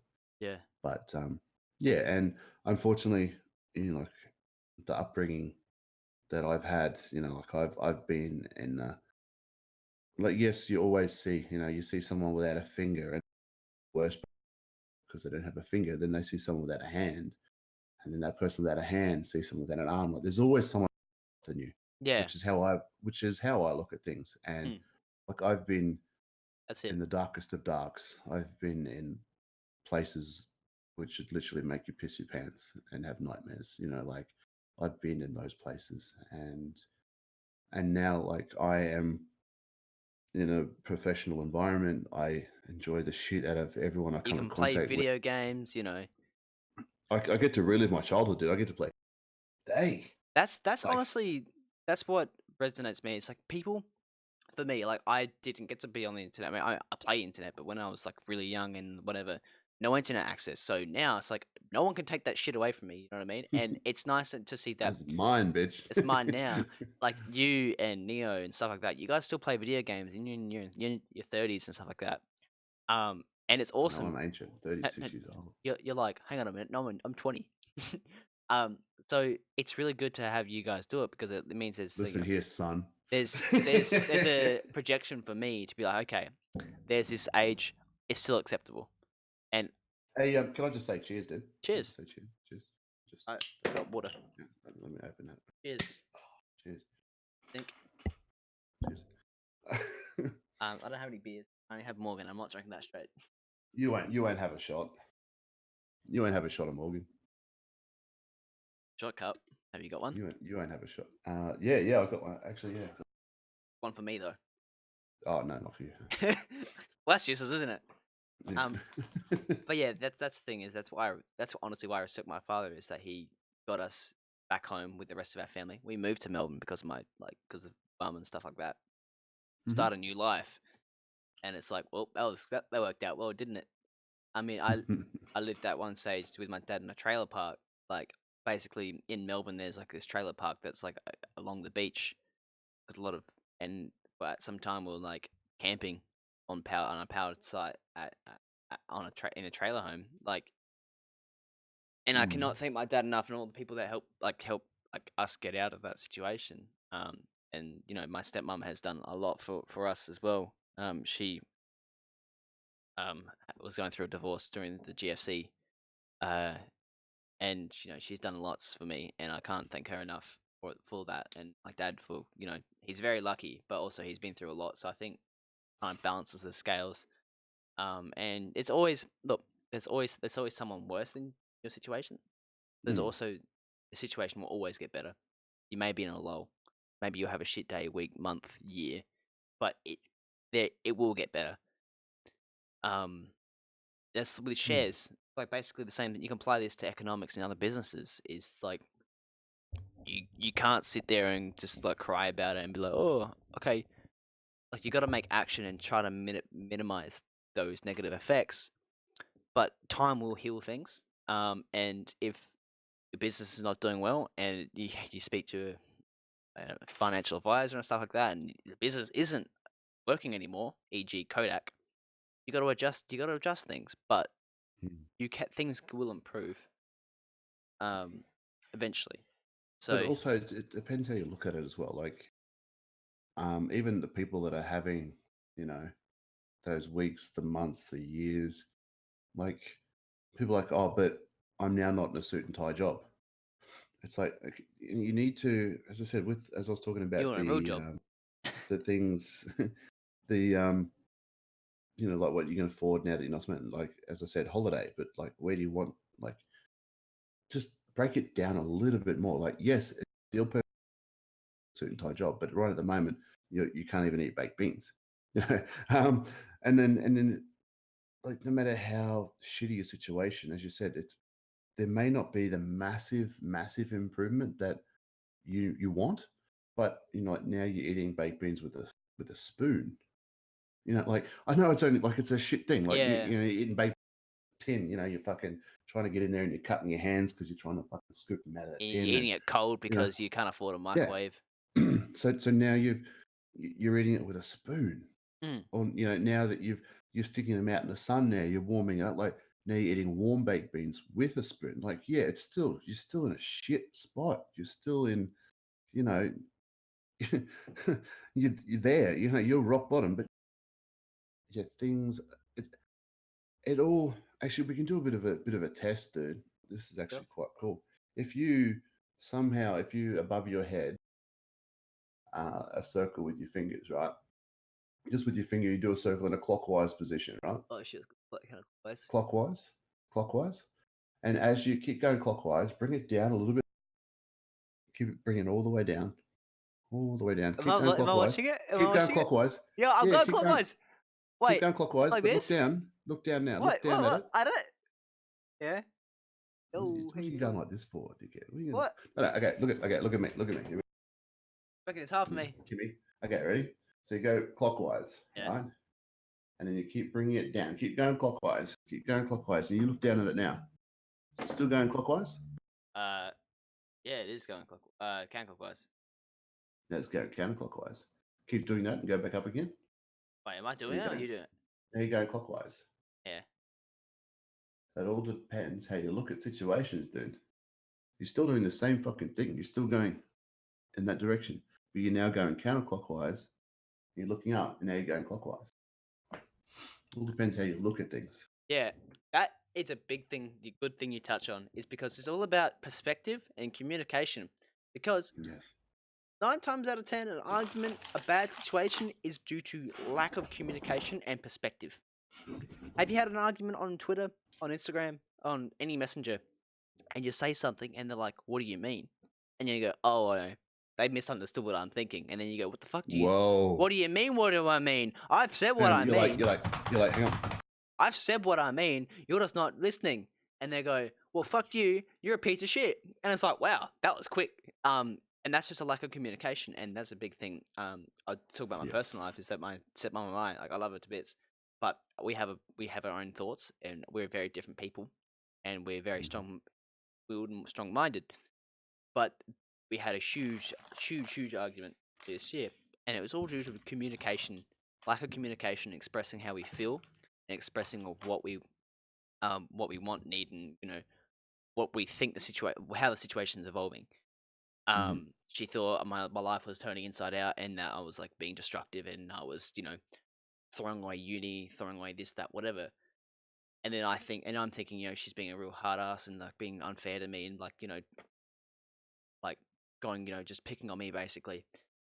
All it was is she sees me gaming. She doesn't know I'm studying 5 subjects. She doesn't know I'm also doing an extracurricular subject, and I'm like getting distinctions and high distinctions and working my ass off till 5 o'clock throughout the day, like doing 9 till 5, working on uni assignments, so that at 5 o'clock I can stream. But I don't see but that. all she saw was me streaming, and she's like, whatever, and like no one, so it's like, well, I spoke to her. I'm like, well, I am streaming. I'm doing stuff like that, and we had a disagreement, and like I didn't like eating dinner because one thing for me is I don't like being interrogated or whatever whilst I'm eating. I do not like being yelled at. 'Cause I don't know why, but do you know when someone's yelling in your face and you're trying to chew and you're just sitting there like just chewing, just wanting to just leave, just want to leave the country. You're like, I don't want to feel guilty eating. You know what I mean? And then I was like, I Yeah. told her, I'm like, I don't want to have this conversation at dinner, and she just lost it. Because like she's like, to her, that's the only time she gets to speak to me because I'm always downstairs streaming or doing something else. Yeah. So it's so hard, but it's like communicating and actually listening. It's wanting to communicate and wanting to listen. And since we've had that conversation, we've been happy days. I mean, very happy. Sometimes there's up and downs and stuff like that, but that's family. But it was the communication dip of just not expressing what you mean, and in a way that someone can digest that, in a way that shows how you're thinking. And if you can show your thinking process, that person is able to access that thinking process and somehow figure out for themselves. For me, I want to know why you want me to do something. I'm not a like, okay, sir, I'll go do it, and then go do it. Like, I want to know why. But sometimes, because I want to help. Like I said earlier, I want to help have the outcome be the biggest outcome it can be, or minimize the effort put in. So if my dad's like, "Oh yeah, go pick up all those leaves one by one," and I see his fucking shovel or like bucket next to me, I'm like, "Why don't I use this?" He's like, "No, just go do it." Like, why? Go do it. Why? I'm like, "Oh, I just want you to put the leaves in there because green bins coming out, coming tomorrow. So like the bin man's coming tomorrow. So we want to clean the bin or get the whatever." I go, "Okay, that's fair enough." Like just give reasoning. So yeah, Like the whole Karate Kid thing, like yeah. they pick up the jacket. I would not deal pick with up the that jacket. at all. I would not do Karate Kid picking Put up the jacket on the post. I could not do that. I could not do any of those like abstract thinkings of like take the rice from my hand. I'm like, I'm fucking leaving. Like, dude, Take the old fucking rice from your own fucking hand. I'll just buy a bag of rice. It's not worth my time. I'm not paying you to just take a piece of rice from you. I'm just gonna buy my own bag of rice. $10. 30 kilos. Easy peasy. That's so amazing. It's Oh actually. dear. I mean, are you a take? I mean, I wouldn't do well in the army. I mean, Initially, I would suck, but once again, if it was explained to me that you're doing this because of this, I'd be like, damn it, okay, let's do it. Like, yeah, but you won't get that explanation. You just get told to suck it. You'll. depends. I don't think. Depends. I think they try to. Depends on the institute, but I think some people like say with like police isn't too bad. At Sapol's pretty good. I've heard. I got a buddy that just went through.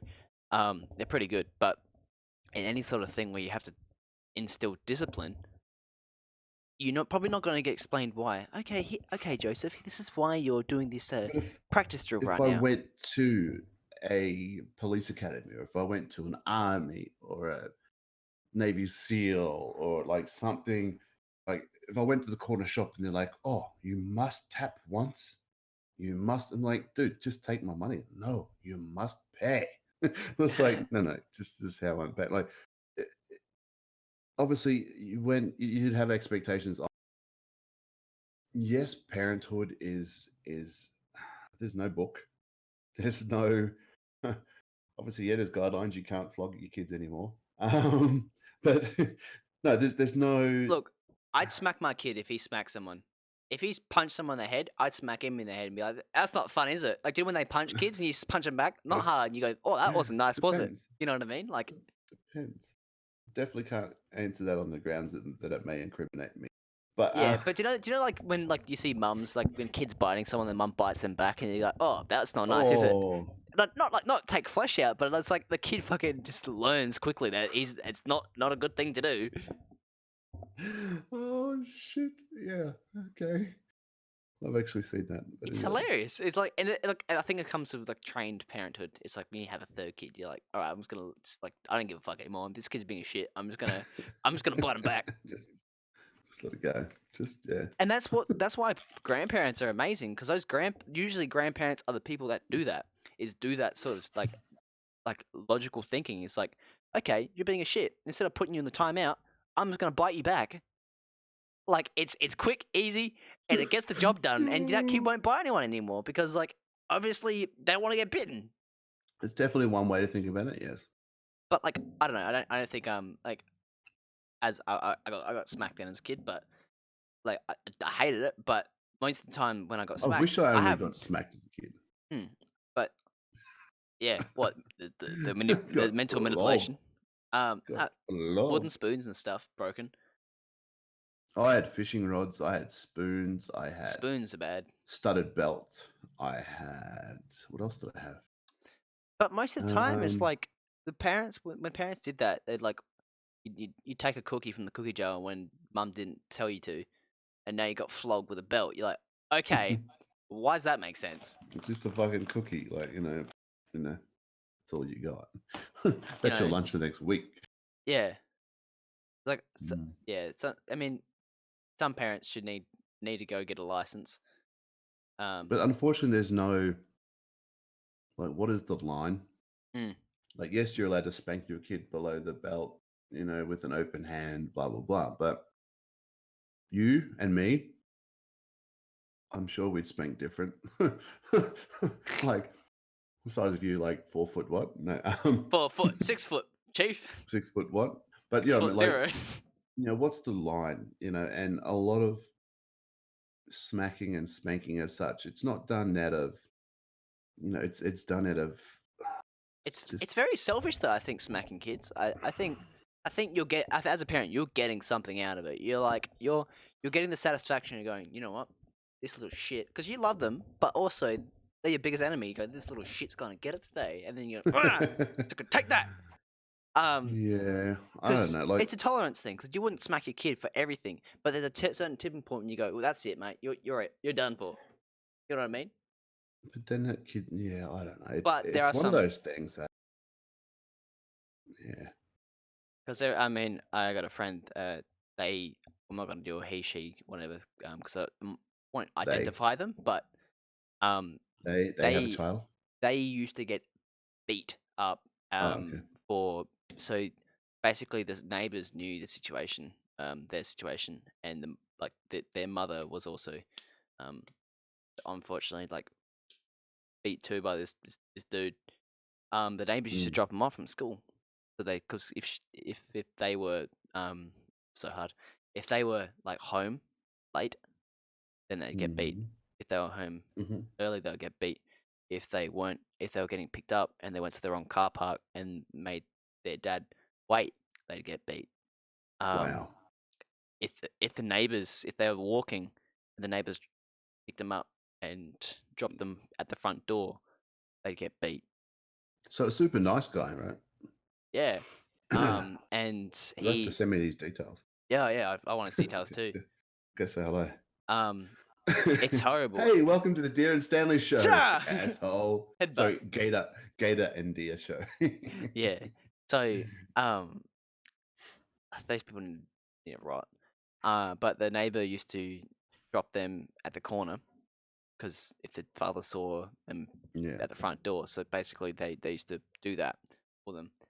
Um, and it's like, where what's wrong with the person to just do that? I mean, there's something wrong with them because that person used to hit their wife as well. So it's like people that beat their wives or beat their husbands or whatever, both sides, Yep. they need to stop, and they obviously need to stop. But there needs to be something with that because domestic violence is disgusting. Obviously, me preaching this is not. I'm just preaching to the choir right now. I hope. Yes, you don't you be doing anything bad. Um, but yeah, it's like it's I see if your kid's being a real shit, smack them, whatever, or whatever, like discipline them properly. Yeah. Um, I think if you look at, I'm gonna use this But word. If you, definitely using our words, yeah, and um, explaining things. You, I rather don't, than flogging your kid for fucking jumping on the bed, because you they know, want like something. The kid wants something from you. Um, maybe it's whether it attention. be whether it be, the kid is jumping in the bed because they want to fucking, they want to exercise or they're excited or, you know, they're trying to see how high they can get, like they're trying to get a bit of stimulation happening, like, and we're sitting there going, don't jump on the fucking bed and flogging them, it's like, well, okay, Take me you know, out. Be a parent. And yeah, that's yeah, that's what I noticed is like when my dad split up, my mum, it's like I got more stimulation. I was doing more stuff, but I think kids are bored. Like I used to do everything because there was nothing at home we could do. There was no Xbox, mm, PlayStation we could play. We had them, but we weren't able to play them. There was no internet we could play with, so we used to get into mischief and do bad stuff. And I think a lot of that stuff comes to like people in poorer neighborhoods and whatever. The kids are playing up and being bad and like delinquents is because the parents aren't being parents, not giving their kids social skills. They're basically just yelling at them for doing anything because they can't do anything. You know what I mean? but as you touched on domestic violence before, Yeah, obviously it does take a few different forms, obviously physical, emotional, yeah, sexual, financial, psychological. There's not just a good old flogging and it's domestic violence. Like, yeah. um, there is a I lot more think to it. I think like you touched on and we touched on before. Like I think financially just destroying someone in a divorce is it should be a punishable crime. Like if you divorce someone, you should get 50-50. There should be no disputes or anything. Like I don't give a Yeah. damn because like in America, they get alimony. And I think in Texas. So I'm not sure if it's the same here in Australia, but I know in America and Texas you have to basically sue someone for divorce. The only way to divorce is suing someone. So you Oh, sue someone jeez. for divorce. It's not a mutual thing. So someone has to be in the wrong. And in that same state, if someone's in the wrong, they Mm. are less likely to get the um so yeah, basically on the book, someone's done something bad, and then they have to basically um be kind of have a black mark in their name. So when it comes to doing the financials, the kids, whatever. The person with the black mark on their name, which is usually the husband, um, it's like, okay, you're a black mark. You're obviously the bad person in this situation. The person that's a good person in Mm. this situation, they have to they're more entitled and then have like get more of the money from you. And also in America, you I think it's in I know it's in Texas and I think it's in California as well, and probably heaps of other states. There's such thing called alimony. And basically, if you're the high income earner, and then basically judges and lawyers can say if you're the high income earner, you should like say it's the husband, the partner can sue you for having an unjust lifestyle, and because like their life they couldn't do what they wanted with their life because they were too busy, enjoying the Mm. money you Yeah. made. They spent enjoying spending your money. They will sue you, and then for the rest of your life, you have to pay them a certain amount a year to make up for to amend those things, Wow. even if you haven't got kids. Wow. So you can look at Joe Rogan. I'm sure that's a thing. He was talking about his buddy. Um, he he had like a partner for like 10 years. Um, he started the showbiz, and he was, I think I'm not sure if he was successful before he met her. But he was successful. And then basically for the rest of his life, he has to pay her like 500 grand a year because she didn't get the life she wanted. She didn't get to do the career aspect she wanted. Because he was too busy being successful, like comedian or what, like athlete or whatever. Wow. So she's basically a wag, like a Mm. wife and girlfriend or whatever. And Wow. so sorry, that's rude. But Bloody wag. and she's suing him. She's suing him because she was a wag and she was able to spend all his money Wow. whilst they were together. But now he has to pay her for the Considering rest of his his life. net worth is like 25 US. Hey, Joe Rogan's. Yeah. Yeah, so I'm not saying it's Joe Rogan's, but his buddy. But so basically, the rest of that guy's life, he just give her money for Crazy. inconvenience. It's like, no, if he was successful before they met, then obviously there's some sort of Mm. like prenup. If they were successful together, straight down the middle, just straight down the middle. I don't care. Like, Yeah, no, it's just I hate all this heroic gets like into, but I was working and I paid this deposit and I did this and I did that, and it's just like, 50-50. hang on, I paid the mortgage as well, bitch. Like, come on. It's 50-50, you know what I mean? Like, it's so Yeah. dumb, man. So, will I look after the kids? So, okay, so now you're saying like because you like to look after the kids, that makes up 80% of the financial side of the relationship. So that Yeah. makes it I so always pick the kids up after school, so that means that I had to oh, pay all the fuel to pick up the kids. Like, what? We had a joint bank account. You weren't even working at the time. What do you mean? yeah. It's so strange. I mean, I'd hate to be a family lawyer. I wanted to be a lawyer, but then all the family stuff, I was like, nah, I'm not dealing with this. I'm even getting associated with that stuff. Um, Yeah, it sucks. yeah, and like we said, the only people that lose are people with the kids, first of all, and the people with money, because it is just a pissing contest between the two parents. Who's the better parent?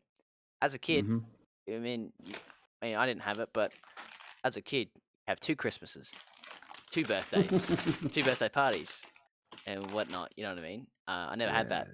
that. My stepbrothers No. have that, but it's good. But then also there's like it's so manipulative, and you're just like, so what did your dad say about me this week, or whatever? You know what I mean? Like, Oh, or yeah. has your mother been saying anything about me, or like what's your mum make for you this week, and then like write it down, Yeah. and you're like, what are you up to, bitch?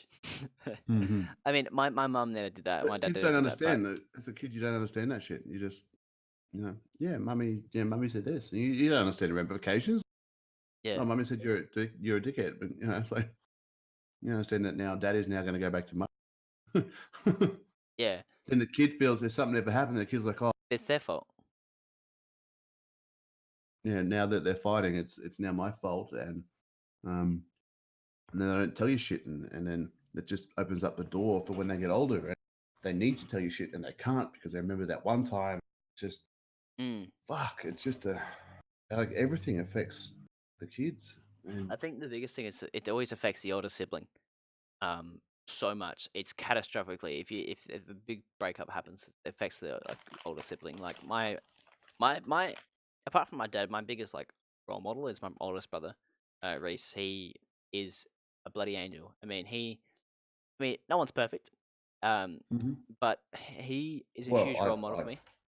been told I was perfect. Yeah, anyway, yeah. Oh my.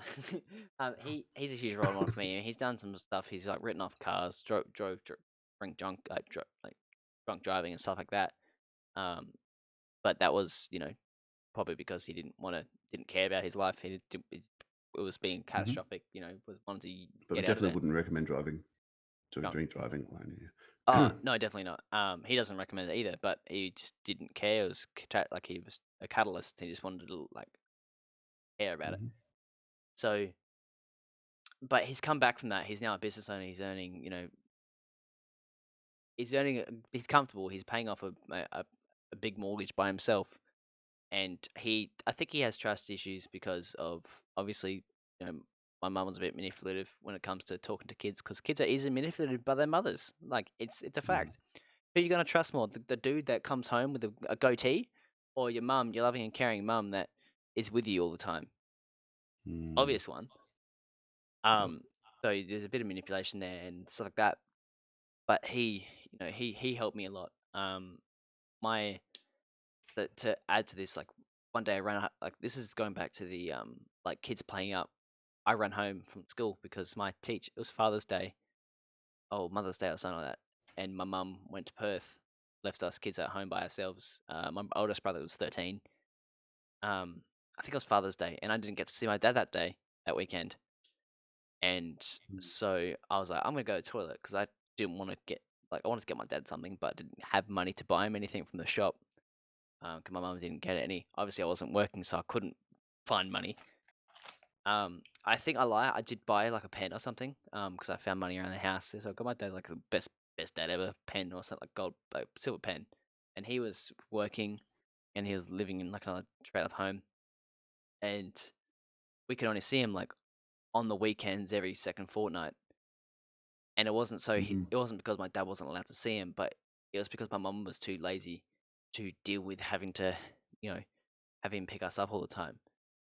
It was Yeah. kind of sad, but like I went to the toilet, and I'll never forget his name, little, little fat shit, Matt. He was like, he told the teacher I'm playing on the playground. I'm like, I went to go to the toilet, and my teacher went off. And this is when I was really playing. I was year five. Um, I was, very smart, intelligent, and and it was bad because I was bored and I had all this stuff at home, so I didn't care about school. And I was just like, I'm too smart to deal with you talking to me like how you are.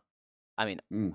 in retrospect, I was a dumb little shit, but for my time, I was very smart. I had word tests that are 200 words you'd have to spell all 200 perfectly, like never Oh, done really? before. Yeah, like all that shit. Like I spelt them perfect, all of them. Um, Fuck, I hate spelling. I hated it. I and still do. I was like, I didn't want to. And the school was doing good. They were trying to get me to like start developing websites. I was 10. Mm. Because I finished my work, and because of Australian curriculum, you can't really tell you once the kids finish work, you can't do them and Mm. get them to do anything else. And I didn't want to do it, which is I feel so dumb now because I didn't do it. But like I could have developed websites, I could have made stuff and like worked on some sort of YouTube. Because I think it was like the Google. It was a Google thing. It was the Google. It was like what Google Plus became into, but they were You remember making me. Visual Basics? Yeah, yeah. I guess I can use that now. Oh, really? I use Visual Studio right now.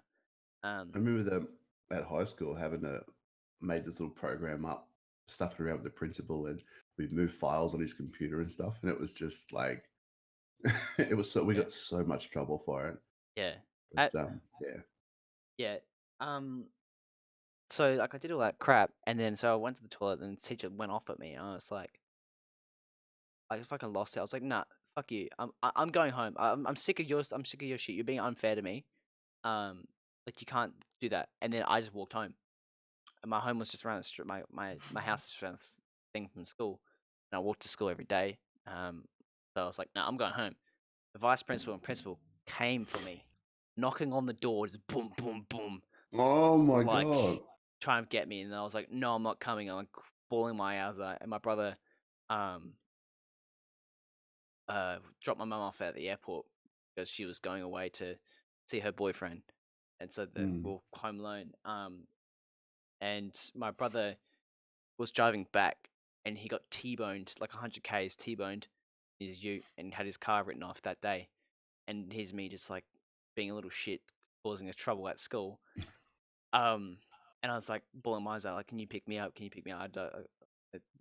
You got two grown men, with like 90 kilos each, all trying to take this 10-year-old kid from their house. Like, that's a domestic. Like, Wow. they're trying to get me back. It's like it's their responsibility. Like, they got a kid in their time in their hands. This kid's left school, has douched, boot ganged away. Like, it's a big problem.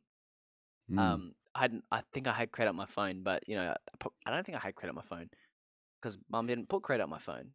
So I just like little Nokia phone, and I had to like call Reese with a home phone and call him up, Mhm. and Yeah. he picked me up. It was a great day. I had a great day. But we went to the principal's office, and she was like, "Why'd you leave?" and stuff like that. I'm like, "You're being unfair.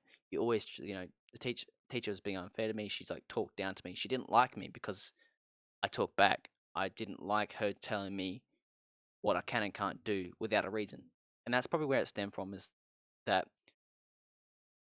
at school, primary school teachers are great, but they suck because for me, I want an explanation about what I'm doing and why. If I think it's dumb, it's because it's too easy. So then Mm. you got a challenge, but it's hard for a primary school teacher to have these kids that like suck on pens and suck on their thumbs, and have this little shit kid come in and just be like, "I'm smarter than everyone." You know what I mean? They do. I do know schools at the moment. They do cater for the smarter kids now. Yeah, There's programs and stuff in place, which is amazing. I'm like, dude, that may have actually helped me because I did all my shit. I got bored and I started kicking chairs or I started yeah. being a little Talking shit. to kids. Like I'm Yeah, not making excuses, but like, and now they've got all this STEAM programs and all yeah, these extended, which is amazing, and they're really helping the yeah, the gifted and talented kids, and it's amazing. It's yeah. freaking awesome I what they're wish they had doing. that in primary school because primary schools Yeah. you can't cookie cutter sponges. Sponges don't get cut by cookie cutters, right? Your brain as a Yeah. kid is a sponge, and to cookie Hmm. cut that and be like, nope, you're gonna be this intelligent when you leave Hmm. primary school. Get that shit out of here. It's very very backwards. So That's what they say. You can't judge a monkey by its. No, you can't judge a fish by its ability to climb trees or something. yeah, Like um something along those lines or some crap. But yeah, like you can't just put them all in a basket and go, you all must be yellow, you must yeah, all be red, you must all be green. Like, like you're gonna have the rainbow people, you're gonna have the pink people, you're gonna have the orange people, you're gonna have so many different kids. mm, And for them to try and go, no, no, this is the direction you must go, it's like, no, no, it's like, and as you said, and even myself, like, no, I'm like, no, no, dude, I want to go this. yeah, I'm going this way whether you fucking like it or not, bitch. Like, it's just, yeah. yeah, but And yeah. it's so strange because Eastern states, like Victoria, has a very good education system, and then going to doing multiplication and stuff like that in year like 2 and year 1 to like going to and like doing like all the quick maths and stuff like that because I had a teacher called Mr. Anderson in primary school, and we had this like w- Mr. Anderson. we had this like basically every week we had on Fridays or something like that we used to have a championship where we used to like do like he used to like read out um like vocations 12 times tables, and whoever could answer it faster you'd win that round, and then you'd like after the end of the week he'd basically there's this big ladder from either side of the whiteboard, like a ladder from bottom place to the top place, and whoever Ooh, went the top place or whoever won got a jelly bean. Because you used to have cool. the big Dulux jelly beans that you get when you buy Yeah. paint, like the 10-liter thing of jelly Oh, beans. yeah, yeah, yeah. So I used to get jelly beans all the time, and you know, third grade, fourth grade, because like the split classes. Um, I used to be on top of that, and it was really awesome because you just spit out times tables, and it was a way to incorporate something into a game, into a social thing where there's some Hmm. sort of like some sort of presence, and you have to win it. You're in it to Encourage childhood yeah, obesity encourage and in it to win it. diabetes. You know what I mean? And the person that won got a like hella like the person that was at the top of the ladder. got a hell of a load of jelly beans at the end. And for your Jelly birthday, you beans. got as many jelly. I can't remember. It was like you got a hell of like heaps of jelly beans for your birthday as well. Um, That's cool. it was awesome. He was a great teacher, but I was so sad because I could have had him for year 4 as well. But the problem was he Mm, didn't know what to do with me. Um, yeah.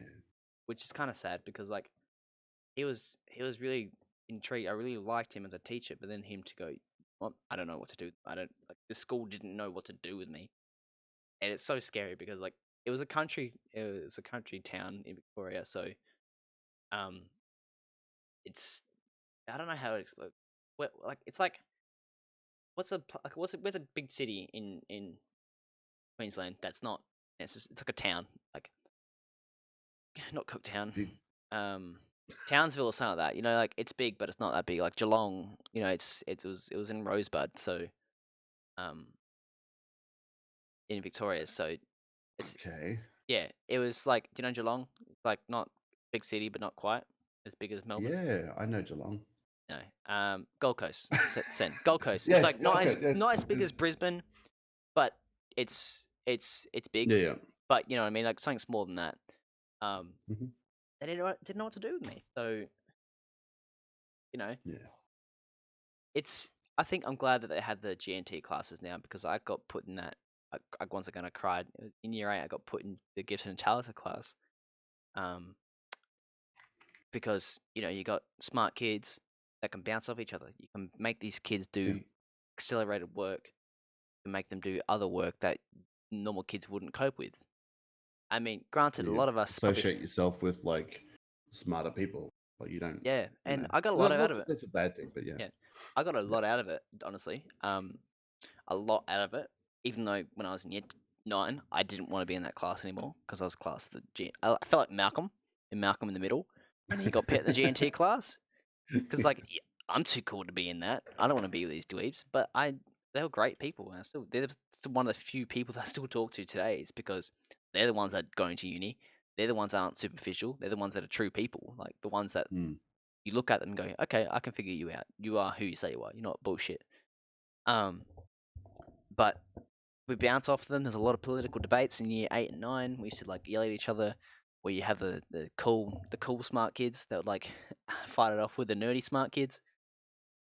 You get to year 11 and 12 and you realize that these people are the best people. Like these people, Yeah. and you come back. It's come to be like a full. At the start, you split off. Got your own. No one knows who they are.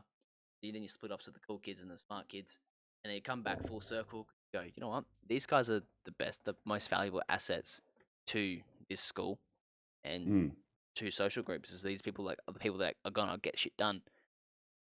Um, yeah, it's really weird. I wish there was GNT in primary school. Because I would be I don't know, say I'd be a better person, but I would have got much more out of my schooling schooling life if I did that. You know what I mean? And But what's happened behind you has made yeah, you, that's it. and it's thrusting you in the direction you're going in now. So, That's it. Thrust. um, thrusting, thrusting you in the direction you're going right Yeah. now. But yeah, no, it's and no regrets, dude. It's No just rugrats. fucking no regrets, no regrets. You just got to, and the amount of people that have gone, oh, I've had the shit life. I've been flogged. I just fuck you world. You know, they've got that attitude where because that happened now back then, this is what it's now. Yeah. You know, like, Yeah. and it's like no, no, no, no. Like it's perfect excuse. It's amazing. It's wonderful. I hear you, but who are you really? You know, what are you really? You know, Yeah. and you know all the people that commit all these crimes and that, and they go, oh, because I was abused as a kid. Oh shit, come on. You Yeah. know, like It's how you take it you've out. exactly. And yeah, not that there's anything wrong with that, but you know, like, Mm. dude, what's happened back then is there. Yes, it's made you. It's the direction you're going now is your choice. So, Yeah, I definitely resonate with that. And that's why my brothers and my dad's like my role models that hmm, shit things have happened to them the most, but they're the best people that have come out of it. And then my other mhm. brothers are like, had issues, like issues, substance abuse, but like doing dumb stuff, not being able to hold down a job, whatever. It's like, oh, cause mum ruined my life. It's like, yeah, she did a shit job for you. She did a good number on you, but it's your fault now. It's your fault that this is happening. You're the one that's Mm. keeps manifesting this problem into real life. You could have just, I should I would pause say, that. Sorry. not suppress it, but you could have, you know, come above it. You could have done something above it, and just dealt with it instead of just Mm. crying all the time. And that's kind of why I have like an emotional shield in life. Is that I mean, I just Crying's good. crying's Crying's good. good. Crying's amazing. Crying's really good. And that's a big thing. Is because you gotta let it all out. But for me, I'm very bad at gauging emotion and like understanding emotion in a situation. Um, that's why I feel like I'm very analytical. Is because I'm not saying I'm a robot, but if someone's doing something because of an emotional thing, I'm like, what? Most of the time. Or Mm. I won't be able to. If I see someone crying, I smile because like it just it's hard for me to gauge that. It's hard because I have this protective shield that I have. I'm not saying I'm an asshole. Like if you knew me, you know. But if someone was crying, I'd probably laugh. If something a bad situation happened, I'd probably laugh because what are you doing there? I'm crying and you're just laughing at me. Especially, I mean, Megan would hate me saying this, but she cries all the Uh-oh. time, and I Oh just no. when Is she that's your cries, I partner? just smile, yeah, Yeah. and I just smile at her because I'm Oh, just like find it funny. no. No. Do the whole I come here, honey, I and tell her she hates it because I tell her that she cries too much, which I shouldn't do. Shouldn't oh, be told. you're how long have you been going out with her for? Almost 5 years, so you know what I mean. Like it's Oh my bad. god, you're lucky You that it lasted cannot 5 fucking minutes, let alone 5 years. you cannot come to me. I'm telling you now, can't come to me for emotional situation. Okay, no, I don't want to rule that out. That's bad. I will listen to you and I help you figure out things in a logical sense, but With a for fucking smile on my face if you're crying. Yeah, okay. but if it's something like, oh, I don't know how to feel. Don't I can't help you with that because I'd be like just do it. Just shut up. Just deal with it. Whereas someone will listen to you and let you feel listened and let you kind of spew it out. Whereas I'm trying to figure Mm, out like calculate the next move, the next step, and the next thing that can um like help you with that issue. You know what I mean? As opposed to mm. letting the emotions talk. How about you, Stanley? What do you how do you sort of like that, or do you just let someone be? Um, no, I kind of once the waterworks get turned on, I sort of turn into a person, um, because of obviously definitely upbringing. But I definitely, I definitely listen to a lot of people and a lot Yeah, of different things. Um, and some obviously, depending on situations, like if strongly about something, I will let you know, fucking in no uncertain terms. Like, um, that what you're doing's stupid. yeah, But if they're crying over, I don't know, something quite serious, then I'll definitely try and listen to them, and I'll definitely use my ability to attempt to use humor to diffuse situations. yeah, Is kind of my in any serious situations, I will use humor to try and fucking get out of it. yeah, Um, that's just my my defense mechanism, as you like to put it. yeah, Um, but that's just I will try and use humor to get that smile, to get that. And if that doesn't work, if they start getting aggressive or angry because of that, then I will try and take a step back and just try and find out. Like you're talking about the hospitality industry and that. Some are generally nice and other people are having a shit day, and it's just something that just tipped them over the edge, and they just like it's not because of you. It's just because they're having a shit day. And it's like, like just need to sort of understand that it's not you that's making, yeah, it's not you that's making them upset. It's, like I understand you've had a shit day, for all they've just separated, or they've just had a death in the family, or just and that's just the straw that's broken the camel's back, so to speak. Yeah. You don't It's know that, so and that's unfair to take that out on like a 17-year-old girl. I feel bad for the girls in hospitality because they get when they're young, they get shat on by every single person, mostly by middle-aged men and women, like 40, 50. They shit on young girls, and there's like this girl's hmm like in high school doesn't know how to react, and they're just and ripping them to shreds just because they're a threat to this person, or just because like they're because dumb their or steak isn't whatever. cooked right or something, and How fucking dare you? My steak's not cooked. their It's like, their mate, auntie's I didn't. sister's mother's cousin slept with their pig dog or something like. Yeah, and it's like, Like, mate, I didn't cook the steak. Complain to the chef. Why are you abusing the 17-year-old girl that brought it to you? yeah. She is not gonna provide you the satisfaction that you want. Even if, unless the satisfaction is just abusing the shit out of a young girl, that's not what it is. Whereas for me, I can provide that options. I can talk it out. I can think through that logic. I can see through your Mm. dumb like thing. I go, okay, that's fine. I'll fix that, or I'll own the mistake. I'll go, that's my bad. You ordered it medium, you dickhead. It's fucking Oh, medium. yeah, Order it or well go, done. yeah, Order it well done, asshole. Like, yeah. And it's like, okay, well, when someone says, I'll think out plans and scenarios, and if someone goes, okay, can I have a well done steak? I'm like, okay, that's fine. Just letting you know that might be take a little bit longer. Would you like the meals to come out at the same time, or have them every other meal be ready and yours come out a little bit later? Is that fine? Oh, yeah, that's hey, fine. is that? Oh, sorry to interrupt. Is that a Stussy S beside you there? Yeah, it is. Oh my god. That was there for me. Oh my god. uh, that's ancient, that thing. I remember carving that into my ankle with a fucking protractor. Oh my. But but yeah, like Oh, so talking to these like you just work with people's logic and you go, well, your logic's flawed, and then I'm not I think I'm charming, but like people oh, don't you're yell at charming. me. People don't yell at me because I like when I do, I'm just like, what you're saying and doing doesn't make sense. And the ones that are just are brick walls, are bricks. Mm. You just let them be bricks, and you go, okay, sorry, we'll fix that, and you fix it, and go, they go, that's not good enough either. You go, okay, sorry, fix that again. They're just looking to have it cause an argument.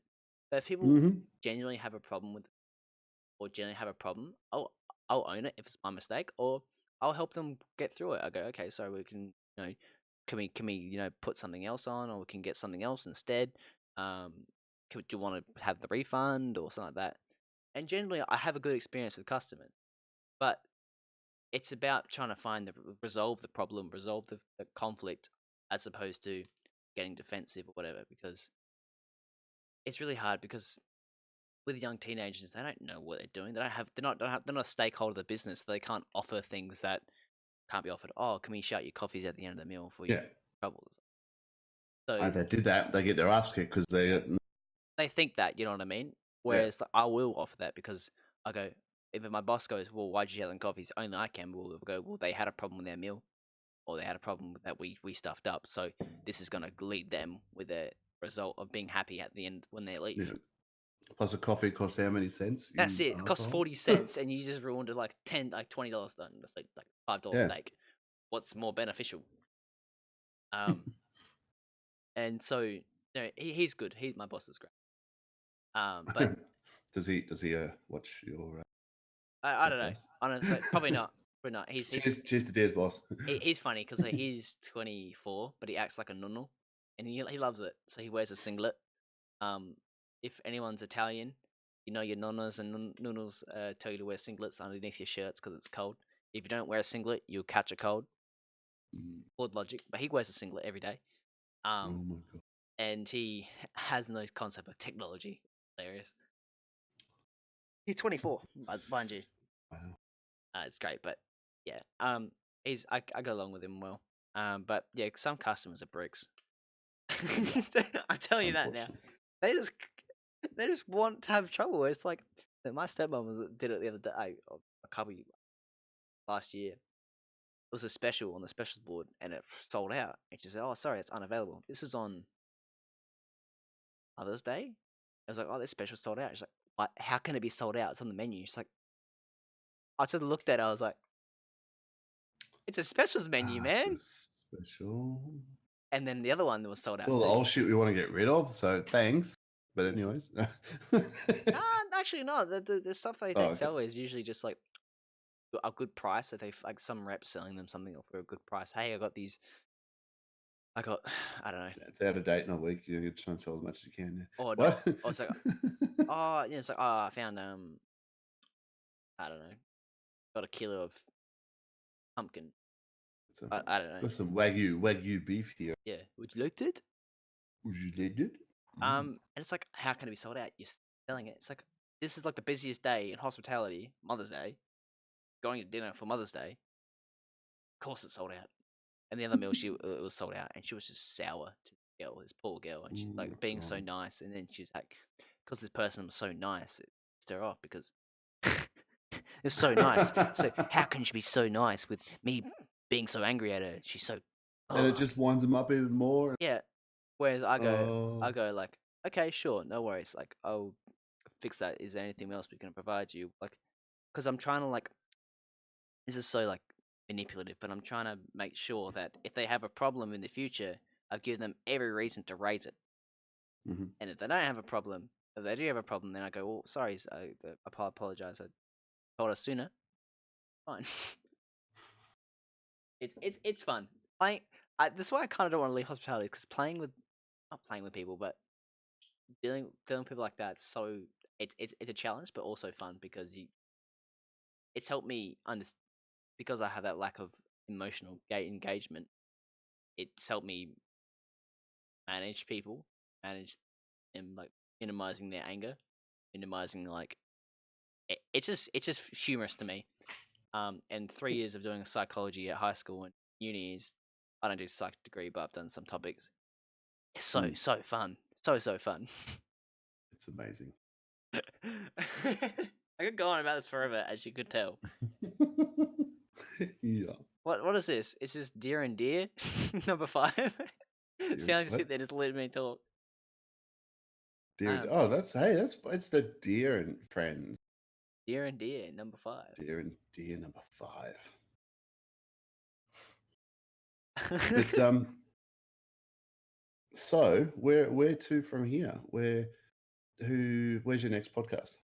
Yes. So I have not organized that one just yet. I was running a bit behind because of my Number assignment 6. that was a bit late. I have a big list of people that it's just you naughty people that are on the guest list haven't done the filled up forms yet. So it makes it hard for me to start doing research and development without that. Let's get on to them. Where are they? Who are they? Let's just spam them.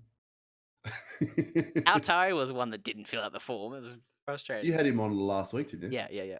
I had On the Altari. last. Yeah, and guys, for Altari's show, it should be coming up tonight. The guys in the last show. I just had not a busy week, but an emotionally straining week. So we finished that week off on the Friday by having some bevs, and the assignment was submitted on Saturday.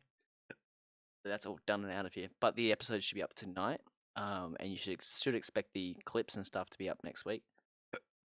Mr. YLNATS over here will be your episode will be up on maybe Wednesday. You can hold me accountable. If it's Wednesday afternoon, you go, "Where's the episode?" You go, "Oh shit." Wednesday.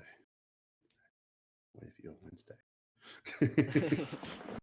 But yeah. Thank you very much. It's been quite cool just to chillax. Yeah. And yeah, just be the real Slim Shady. One of the real Slim Shadys, Mr. Mask Man. Call me man, Gator. it's been a real pleasure. Thank you so much for your help and chatting with today. I had a blast. Thank you. Thank you. I think you're partly responsible for my continuation in streaming and Fortnite. So, well, speaking of which, we might play some of that tonight. I'm definitely as soon as I'm done with this, I'm straight on to the Fortnite. So, yo, let's go then. So yes, maybe have to have a quick pee and yeah.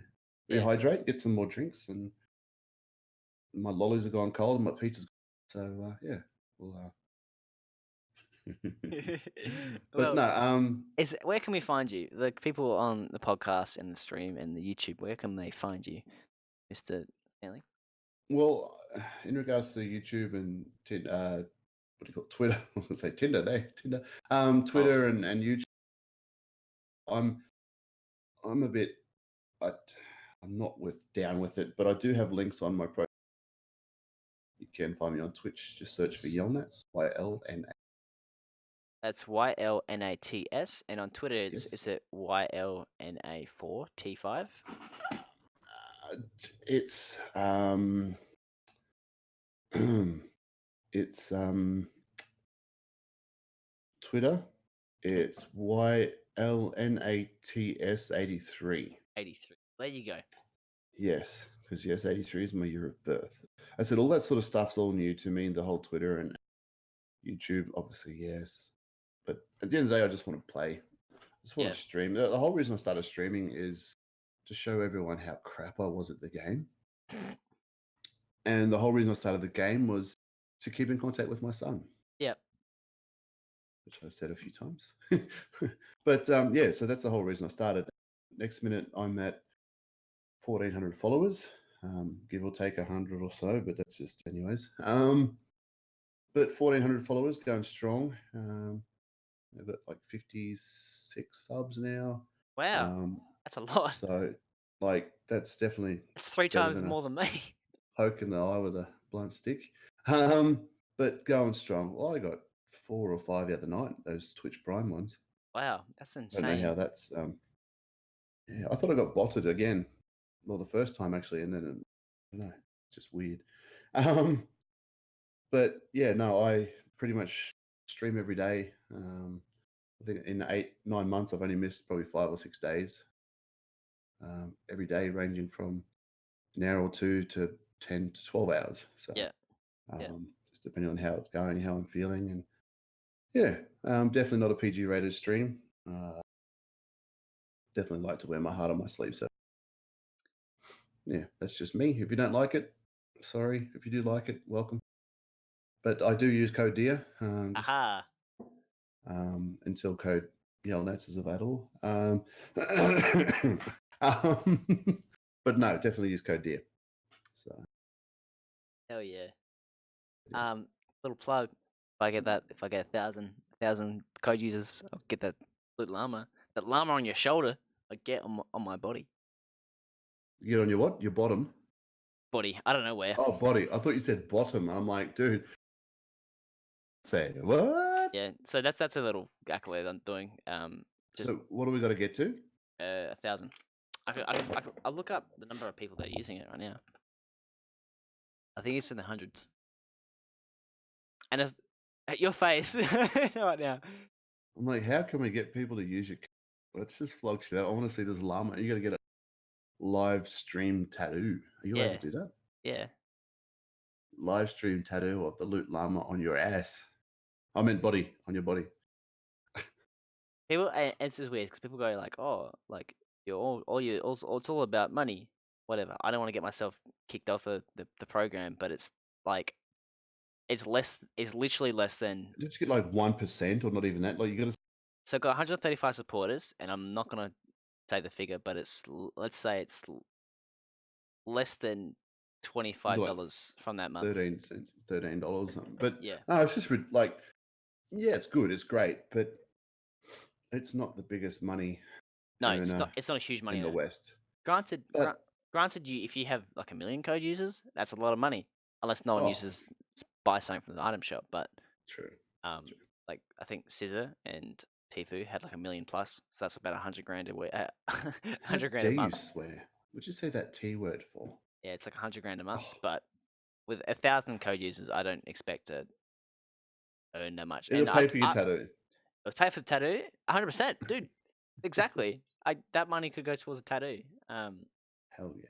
And giveaways is what I want to use that money for. I haven't been paid by it, so um, money, tattoos and giveaways. Maybe I'll give away a Model O. I don't know. Mm. But It's been an Mm. absolute bloody pleasure, and I'll be playing with you perhaps tonight if you're I'll be down. playing with you later on tonight Yeah, too. yeah, yeah. So we'll load up the Fortnite and stuff like that, and then have a quick break, and then I'll be back on Fortnite. Awesome. Thank you very much for having me. It's been a And pleasure. once again, guys, thank you for everything. And Let's hopefully in the future we'll see that tattoo on your ass, on your body. And yeah, make sure you use code DEAR and